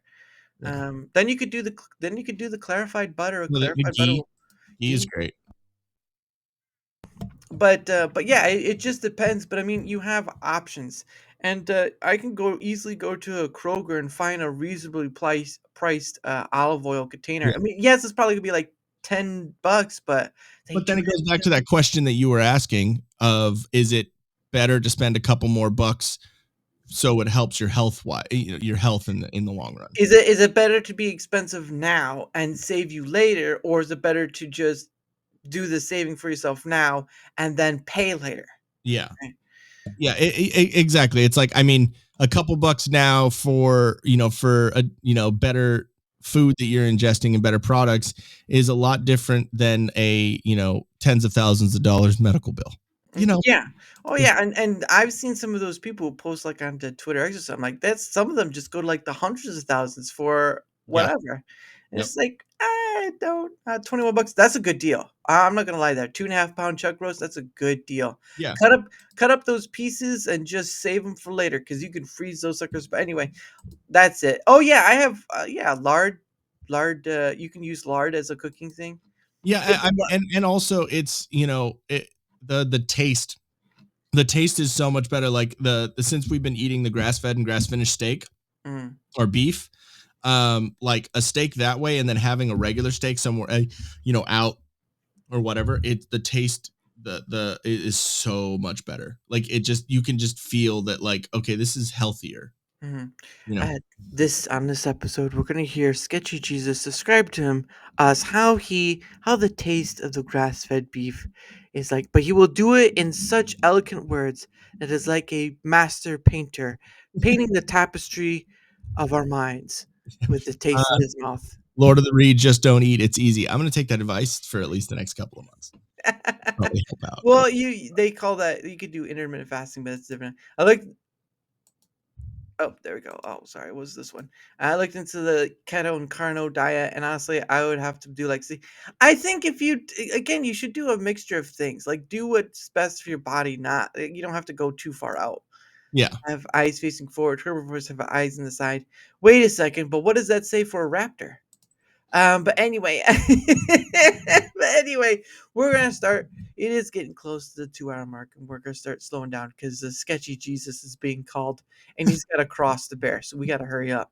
But anyway, we'll do our thing first, and then we'll kind of go off promotion stuff time first, and then we'll kind of go off to it. So, Cool. Jesus, sketchy Jesus, it's time to shine a bit. Okay. Yeah. So, like I said, Mondays and Wednesdays, Whiskey Capitalist Podcast. We talk about politics, pop culture, and trending news. 8 p.m. Eastern. Like I said, Mondays and Wednesdays, and we have guests on. We have every Wednesday for the next like month. We have guests on. Actually, tomorrow we are having on Lectern Guy. Which that should be a lot of fun. He's one of the nicest guys we've met doing all this. We've had him on a couple of times, and he's just hilarious and just such a nice dude. How did you accomplish that? Get him on the show? Yeah, just send him a message. There you go. Like you were saying, you just send out messages, and whoever you get back. I mean, that's how we got him. We got Viva Frey on a while back too. Later on in this month, we're gonna have on for like the second or third time the QAnon shaman. Nice. He's a very interesting dude. Again, super nice dude as well. Just very interesting. Yeah, neuro. Yeah, Adam Johnson is awesome. But and then we also we're gonna have. I think Dave Landau is gonna be back on the show again as well. And so we've been having a good roster of guests coming up. And then on every other Saturday, me and my wife do our show, the Til Death Podcast, at 5 p.m. Eastern. And we also do Movies America is one of the other shows that is on our network. They do it's Sundays and Thursdays. On Sundays, he does the spoiler-free review of whatever movie he watched in the theaters. Those are at 4 p.m. Eastern. And then Thursdays, he does a spoiler warning review of that same movie at 7 p.m. Eastern. So that's a lot of fun. And then, I'll, I put the link up in the chat a little while ago. It's solo.to/hero in me. It is my it is my band that I'm doing right now. We have a single coming out April 4th. You can find all of our socials and all of our links and stuff there on that at that website. Let me see. Do I still have it copy pasted? Nope, I don't. All right, I will get that in a second. But yeah, you can check that out. April 4th is our first single. May 2nd is our second single. That's kind of funny. And then May 30th is going to be our full album, which if you missed that part of the thing, it's a whole concept band. It's all like it's all kind of like superheroes ish, and it's all with metal explaining it. And it's going to be a lot of fun. We got the first album coming out May 30th. The second album is already pre-pro'd out and written. We just got to get lyrics done. And so that second album will probably be coming out within the next year as well. And then we have like, 2 or 3 other albums after that, all story-lined out, like, so we know what we're doing. So at least, so it's gonna be a lot of fun if you're looking for something kind of different. But yeah, I'll leave it at that. I appreciate you. No problem. Yeah, and again, his link is down below. It has all his other links into it. So it's a weird. I've never seen that place before. The solo.to. Yeah, I don't know if it's a website or something like that. But like all my links or a link tree or stuff. It's just a different, Yeah, I just use Linktree. Yeah. But yeah, his link is down below, and it'll be down below on both ends. And if you enjoy his stuff, why not give him a look? And if he's made it worth your while, why not give him a follow? I won't tell you to follow somebody. I'll just tell you to look at them because, well, not just look at them because that'd be where it's like, well, Yeah. have your neighbor watching you all times of the day. It's like, Yeah. can you, do I have something on me? It's like, what's going on here? Yeah. A few bands here, but it seemed pretty died. It's at, well, Yeah. That's why like I was saying earlier about how technology is negative and positive in both ways. With the with that, with music and stuff, like, it is positive because so many independent artists and independent bands and stuff, they can put out their own music and do their own stuff and whatnot, which is great. So having the scene and whatever, yeah, it's good for playing show, all that. But at the same time, you can release your own music, whatever style you want, and there's someone out there that's gonna listen to it. Yeah, yeah. And if you ever hear of the group called the Great Underground, they're Yeah, sort of trying to do their own thing with independent and stuff, gathering a bunch of different bands too. And yeah, they're on Rumble as well. They run a 24/7. They're the only, as far as I've had, they're the only 24/7 stream I yeah. stop by once in a while because Oh, okay, cool. I've had them on before. And their husband. Can you pop me off the screen just real quick? I just got to run for 2 minutes, and then I'll be right back. Is that okay? Cool. Yeah, Thank you. Sorry about that, dude. you're right. Don't care for vocals that are pretending to be yeah, I don't think I'd want that either. But it's people. Anyway, from my end of things, whether you're on the Rumble side or whether you're on the YouTube side, doesn't matter which side you're on. If you wouldn't mind leaving a like, sharing the content, leaving a comment or follow, anything that helps with the engagement factor is much appreciated because, again, not only does it help in me being seen more, like every other content creator does, it also helps in having other people on, like Sketchy Jesus, like Lord of the Ring. I know you're in the chat, Lord of the Ring, like At the Real Tom B, like the Great Underground, and like so many other people. Again, I've had VTubers, I've had former and current military people, I've had so many people on, it's ridiculous. So, any help with the engagement factor helps with that sort of thing. And of course, I have a link down below. I have a link down below in the description. They'll be on either end. And if you want to know where else I'm at, I got the Twitter X in the link. I got my Discord DM thing in the link. I got my email in the link. All that stuff is there. And if you'd like to take up the opportunity to come on yourself, guess what? There is a comment section down below or the link down below. Either one works. Either one works. So you can go to either one and hit me up when we get started. So anyway, any help with the engagement factor, link down below. I appreciate you all. Thank you very much, Madhouse. I appreciate that. Thank you, Nero, for that. New cover last night's pretty adequate. Nice. Well, tomorrow is Wednesday, and of course, I don't have a guest, so it will be a solo stream. What will it be about? Well, you're gonna have to come and find out. But tomorrow at 7 p.m. Eastern will be a solo stream. So I hope to see you all there for that. Yeah, that's it's not working. But yes, 7 p.m. Eastern tomorrow. I guess it's not back, so it's gonna be a bit. I was gonna do questions of a hat with him, but he's not here. So I should say, even though we are ending the main show soon, I still have a wrap up point at the end. So you're welcome to stay. If you have Rumble Premium, if you don't have Rumble Premium, that's okay. You still get the full show. It's all about that little extra at the end. So if you want to see what's at that little extra at the end, guess what? You need Rumble Premium to see it. So that will be probably like 30 to 45 minutes. I'll show you how I set up for the next stream, all this stuff. Easy peasy, simple stuff.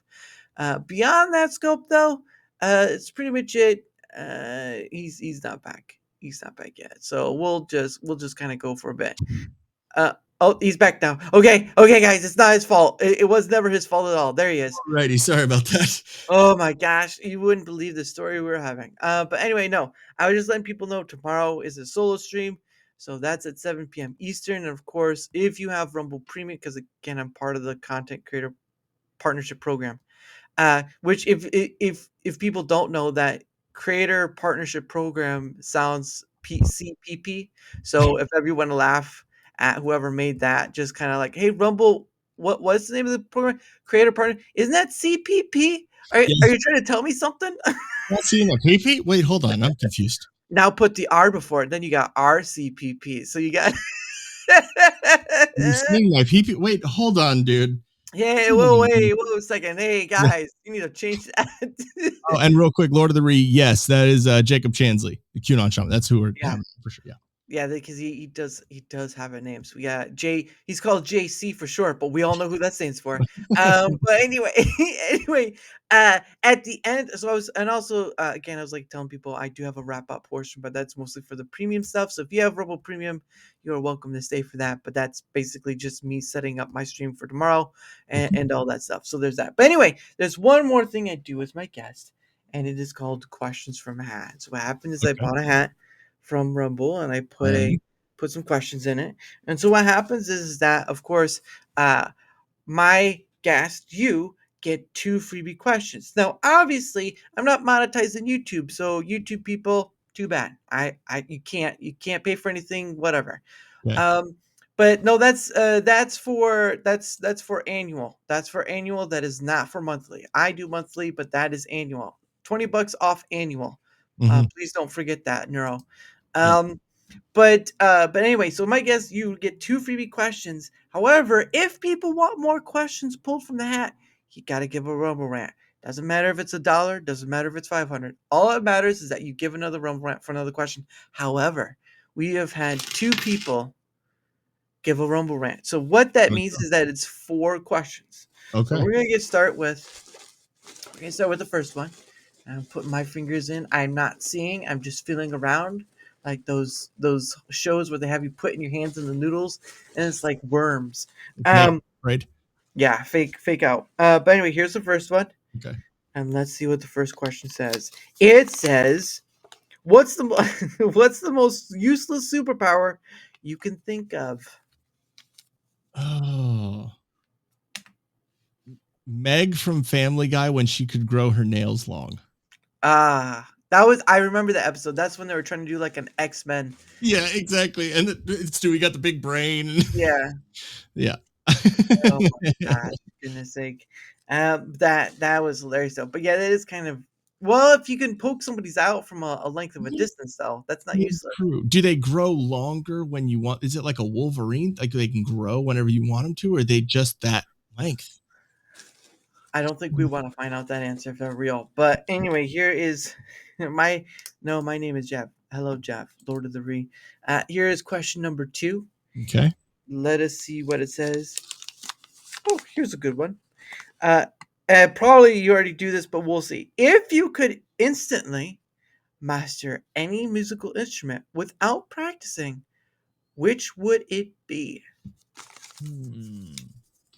I'd probably say drums, because I've always been like a rhythm oriented guitarist, not like a rhythm guitarist. I play leads and solos and stuff too, but I lock in with a drummer. I've always been that way. So, and you know, since I'm doing all the, you know, music and the drum programming and stuff myself, to be able to have the actual knowledge of actually playing drums, like that would be awesome. And it would, you know, help further the rest of my music career. But yeah, probably drums. Yeah, if you're ever interested, there's an actual artist named Winter Gotten. Okay. He built a I'll show what it looks like, but he built a marble machine that does music, and Winter Garten. And I'll just show you real quick what it's like, but you can go and watch yourself. He made a music marble machine, and it has like all drums and you know what, I've seen that. That's so dang cool, man. I didn't know that was his name. That's awesome. Well, it's not his name, but it's the name of the band. But Martin, his name is Martin. Okay. But I mean, it's like he built this marble machine, and he's trying to build one he can take on the go with him to do on streams. So it's really worth it, because he's really engineering it, but it's really worth checking out. Even the first one is kind of like marbles all over the floor or whatever, but it's just amazing to get to watch this all in one musical machine. Yeah, that is pretty cool. I've seen that one of his little videos. That's pretty cool. Yeah. Or there's one that called it was a long time ago, called Arc Attack, like ARC Attack, and they use a Tesla coil and robots to kind of make their music. Oh, that's fun. So they did like a Doctor Who one and all this stuff. Yeah. It was pretty incredible. But anyway, on to question number 3, since we're getting to 4. All right, Yes. here's question number 3. And yeah, exactly. And he's a pretty awesome dude. He sounds Norwegian. Yeah. He does have an accent, but I'm not sure. Okay, here we go. Window seat or aisle seat when traveling? I'd say it depends on what I ate before going. Because, and I mean, that could go both ways, because if I wanted to, be a dick, I'd sit on the window seat and just fart it up. And then I'd be like, oh, I can't make it. I can't get out of the row. But then also it depends also if I feel a little claustrophobic that day. I mean, what if I'm sitting next to a 400-pound person? Exactly. And I'm just going to be caught like. You should pretend to sleep, right? You're turned to the window and all stuff, and then you just and the person he's like, I don't say anything, but I gotta. Yeah, I would totally just pretend to do that. I would never really do that. Please, someone open. Can you shut your asshole? Like, Jesus. It's the poor guy sitting next to this person. Yep. It's like a very big hot box. It's just like a very big hot box, and the people behind him are just like so weird. So weird that's like just a normal thing. I mean, it's cool, but it's just weird. that would just be hilarious. Okay, and of course, Slidey Pie. Thank you, Slidey Pie. Oh, okay. Yeah, just to let me know what's the best way to contact you. Because I have here and all that stuff. So let's put that down. Gotta put it down because that's what all those post-it notes are up there. Okay. Those are all the rubber ones, and that's Slidey. I just spell that Slidey Pie. Okay. All right, there you go, Slidey Pie. Right there. There you go. So that makes it 5 now. So you got 2 more questions left. Yeah. All right, let's get down to question number 4. Oh, have you seen the video of the Indian guy? Yes, dude. That's so good. He does all the curry. He was eating all the curry. It was dangerous. I felt my nose. It was burning. Sounds like my wife after I have a bean burrito. Oh, it smells so bad. Now you're just doing forms of torture. But anyway, here's number 4. Okay. What's your favorite holiday? Ooh, what's your favorite holiday? Favorite holiday? I don't know. It would either be Christmas, or I don't know, maybe Christmas or like Thanksgiving. This is probably it's probably. Oh, you know what? Halloween's pretty cool though too. Yeah, but it's once a year, and you could become diabetic. Very, very true. But you get to dress up, and I don't need Halloween to do that. I can do that every day. Very, very true. What's that you put on your face? It's called a mask. Yeah, exactly. We did that for like 2 years. All by myself. That's my theme song right now. But yeah, I mean, I'd probably say Christmas is my number one, just because I mean, even as much as family is annoying, to an extent, it is cool to be around family, and it is cool to get presents, but it is also cool to give presents, like to see the look on someone's face when they get something like really cool, like, oh, I really wanted this. It always is cool to me.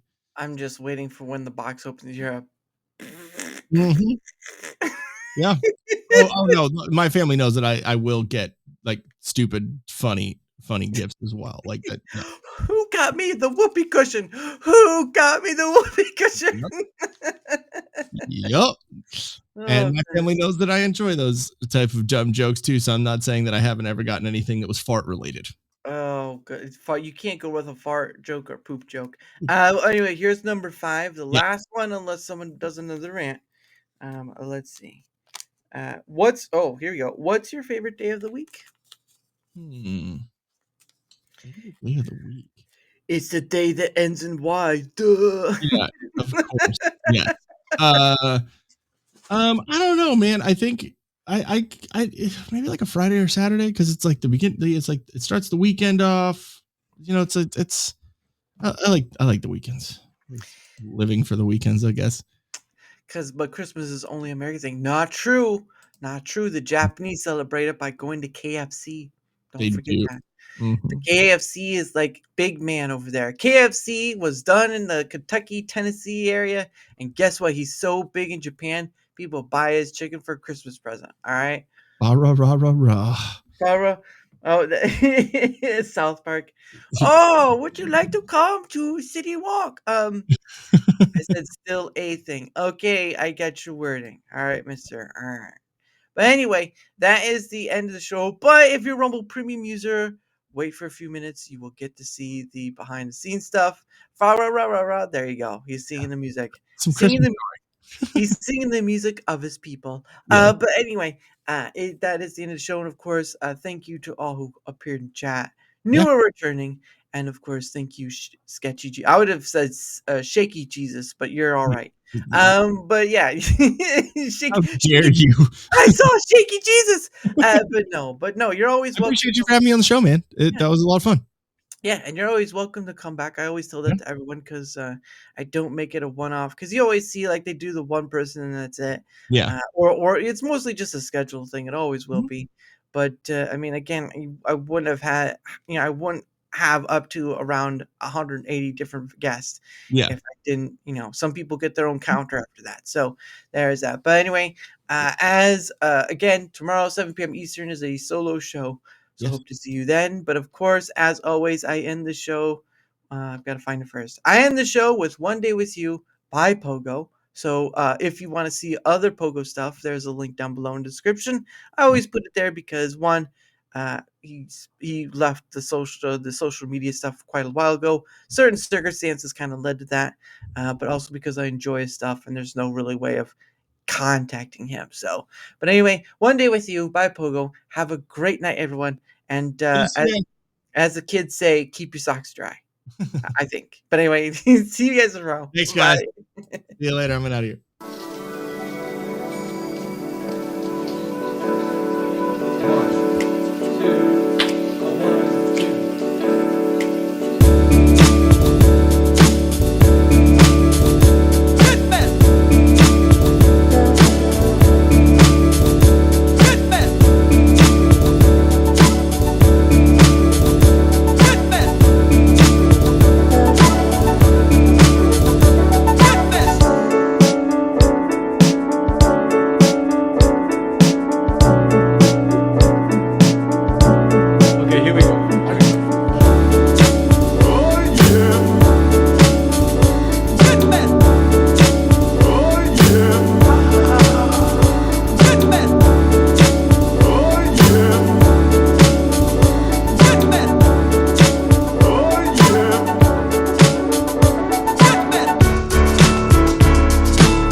and gentlemen. I think we are on the premium side. Word up. All right. Here we go. On the premium side. What? Hey, why is it? What is? There we go. Okay, now we're live. Oh my goodness. Can you believe that? Oh, he's alive. He's alive. Oh, that's right. All right. A little messy. That's okay though. All right, ladies and gentlemen, and welcome to the after show. That's right. I do take off my hat and cap, but that's okay because I'm human too, just like you. Anyway, so what I do is I go through the process of showing you how I set up tomorrow's stream. Well, I end. Oh, console. Um,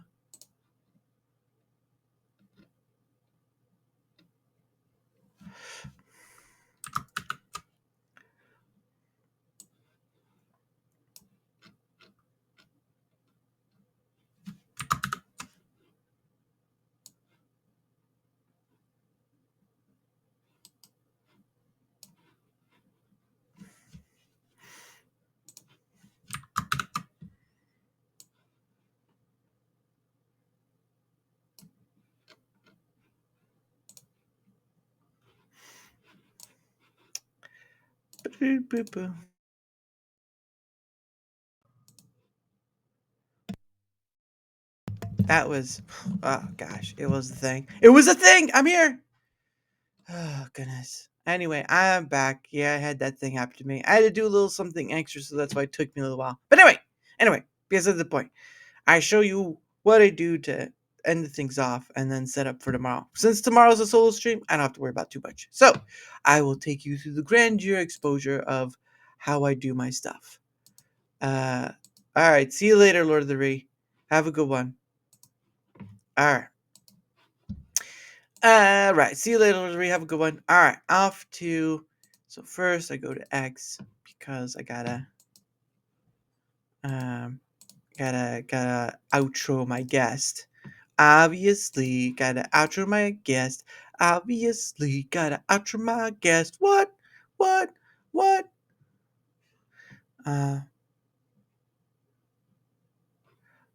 Okay. Got to. There we go.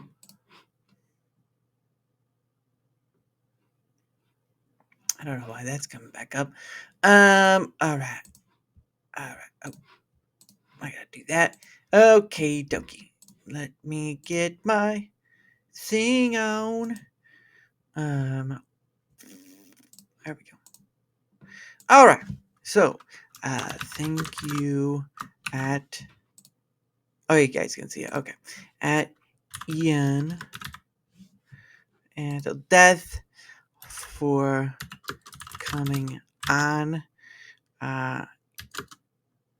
You are one rockin' dude, and may the winds of fortune blow your way. I'm looking forward to when we can do this. When we can do this. Fun. No, what's a good one? When we can do this. I'm blanking. I'm blinking here. Wonderful. No, just this doggone absolute best time ever. Best time ever sort of thing. I also want to thank all those who came to watch. I appreciate you. Sorry, I appreciate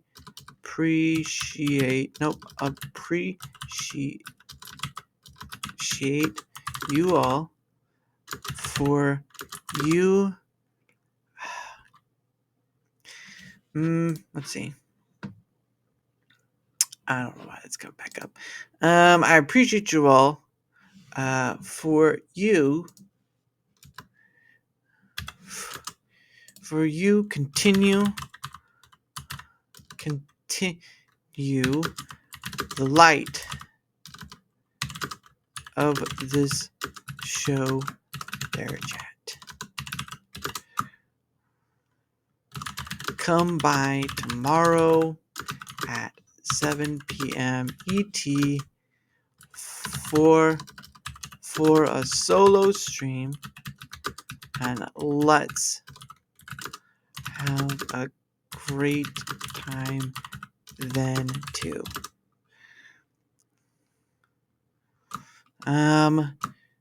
Rest well. Rest well. Breathe easy, and may tomorrow be the best day to have. See you then. Bingo. Of course, I'll use the little thing at the end. Answer my post. All right. And then we're going to do a little thank you, aka Sketchy, aka Sketchy Jesus, for joining. You're an awesome dude, and may fortune favor you. Looking forward to doing this super fun thing again. Thanks to all who watched. I appreciate you for keeping Darachat shining. Join me tomorrow at 7 p.m. Eastern for a solo stream, and let's have a blast. Rest well, relax, and may tomorrow be fantastic. See you then. I think that takes the cake. Then I post it to the Rumble side, and then I post to the everyone side so that everyone can see it. And bada bing, bada boom. That's the kicker. That is. Oops. No, go back. All right, and that is that for that. Obviously. And then what else? After that, there is the label. Oh, sorry, not label, but the thumbnail. That's right. I gotta go to my thumbnail. So I use Canva to make my thumbnail. Let's see. Here we go. Here we go. Here I go again. So this is the thumbnail for my solo stuff.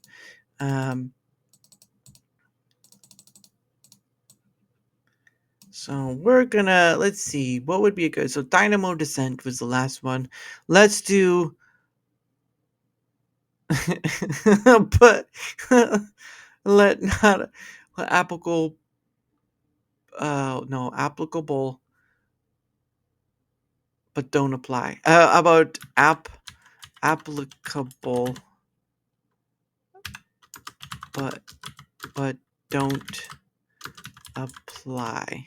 I don't know. I can make these funny things.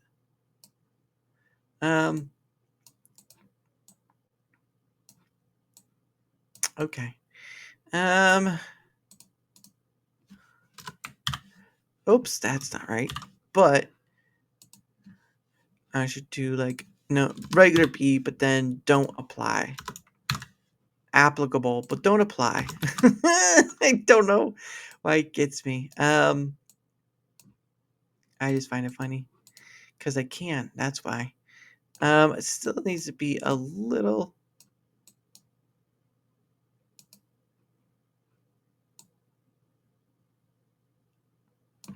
Okay. There we go. Applicable, but don't apply. I don't know why. I just find it funny. Applicable, but don't apply. Applicable, but don't. That could mean anything. Oh my gosh. Okay, so we download it in JPEG because Mama done raised me right with that one. Current page, done. Download that. Again, I can't. Well, first off, I can't create a new stream while I'm streaming. It won't do that, or there's no way to do that, unfortunately. So I'm stuck. Having to wait until after the stream is done to set up a new stream. So there's that. I'm just checking something.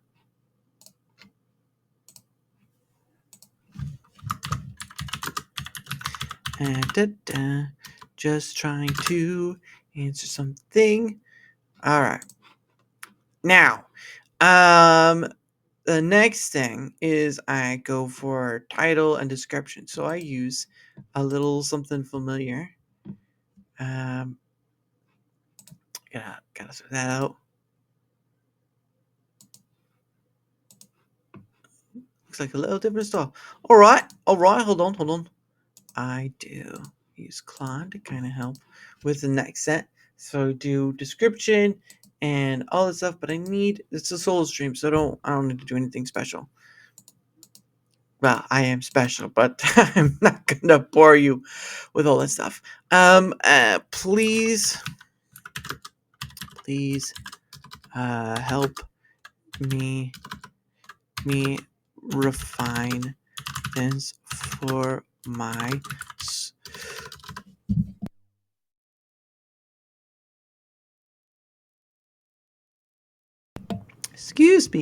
solo stream tomorrow.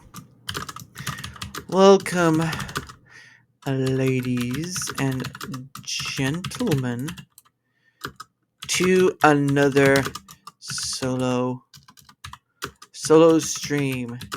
That's right. Daddy's back into the solo seat once more, and we're going to have a rockin' time talking about whatever and going wherever we'll go in the conversation, wherever we'll go in the conversation. So buckle up. Get them big boy britches on. Get them big boy britches on. And let's dig into this powerful thing we call a conversation. Come by on 3/26/25 at 7 p.m. ET, and don't forget it. And don't you forget it. Forget it. But then we go there.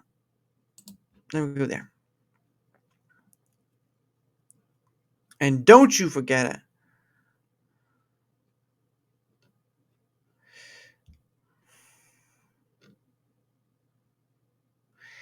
Yeah, ladies and gentlemen, we'll stream this right. I'm back in the slow seat. Let's give it some pop and energy.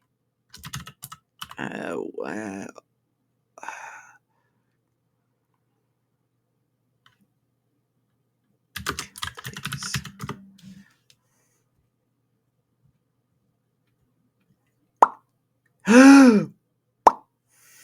I did the. Oh, of course. Of course. And it's probably being used a lot. So, copy. Nothing. Let's give him some pop and energy.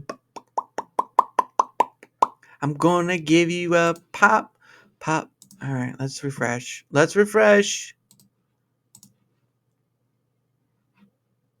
I think we'll just leave it to energy. Let's give it some energy, please. There we go. No? Here we go. I'm back in the soul seat. We're about to ignite this chat with some high octane conversation.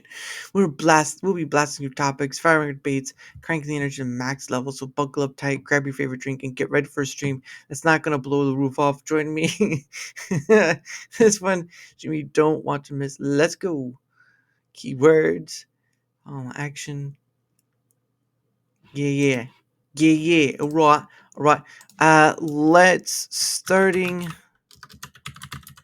with Darachat.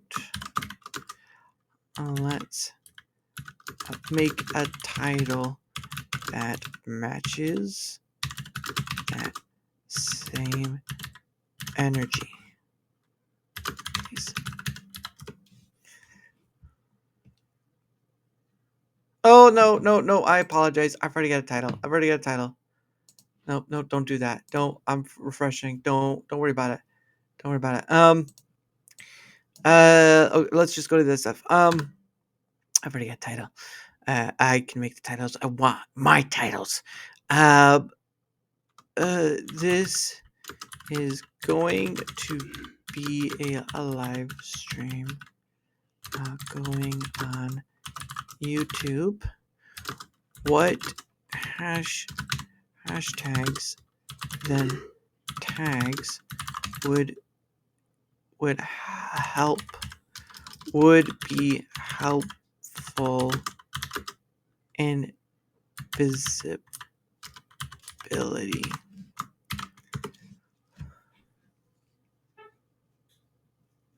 I think I put too many goings.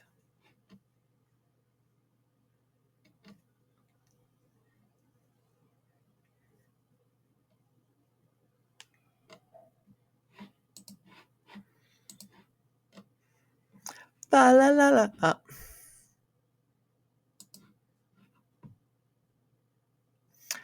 La la la la. All right, let's copy the question. I'll do it. I'll get back into it. Paste, save. Let's get into the magic. Or I may have to do it later. Let's get into the love. Let's get into magic. 'Cause baby, I love you. I'm guessing it's not gonna play tonight. I'll do it. I'll do it after. Let's exit that.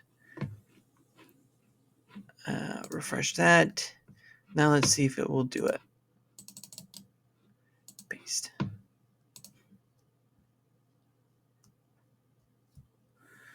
There we go. Let's get into magic. 'Cause baby, I love to magic. You don't think it's so tragic when I think of you. Okay, well, whatever.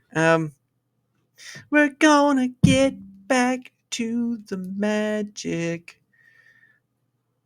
and all that good stuff. But again, like I said, I can't set up a new stream until I end this one. So we'll be ending this one a short delay.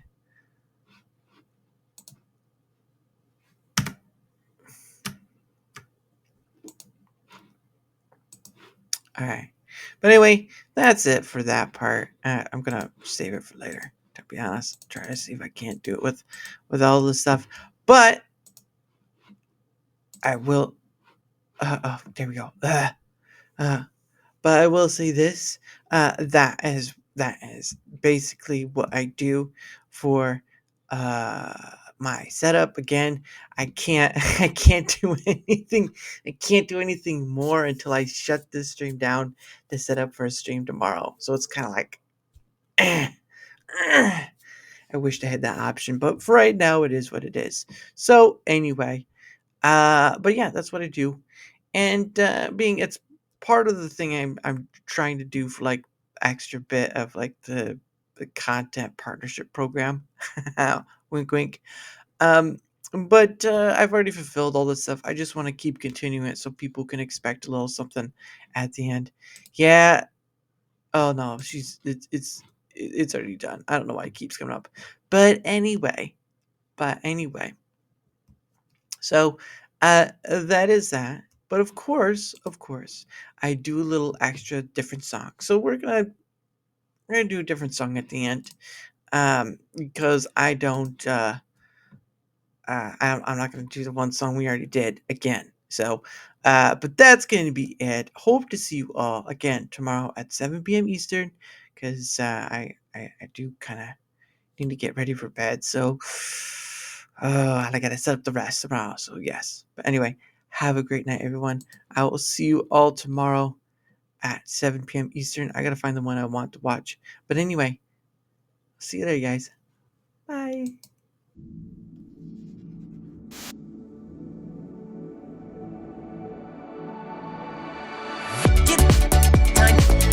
How do I get anyone? Oh, get time bearing no spec. There was a bad mean to the get time. How do I get anyone? Oh, get time bearing no spec. There was a bad mean to the. You need Sketchy. Hogarth. Professor. That's difficult. Blown away. You need the make Sketchy. Chaos. Do I dream master out to be this? That's difficult. Get time. How do I get anyone? Oh, get time. There's no back. There was a back. You mean to the get our time. How do I get anyone? Oh, get chaos empire. Bearing no spec. There was a back. You mean the one and only, the ultimate.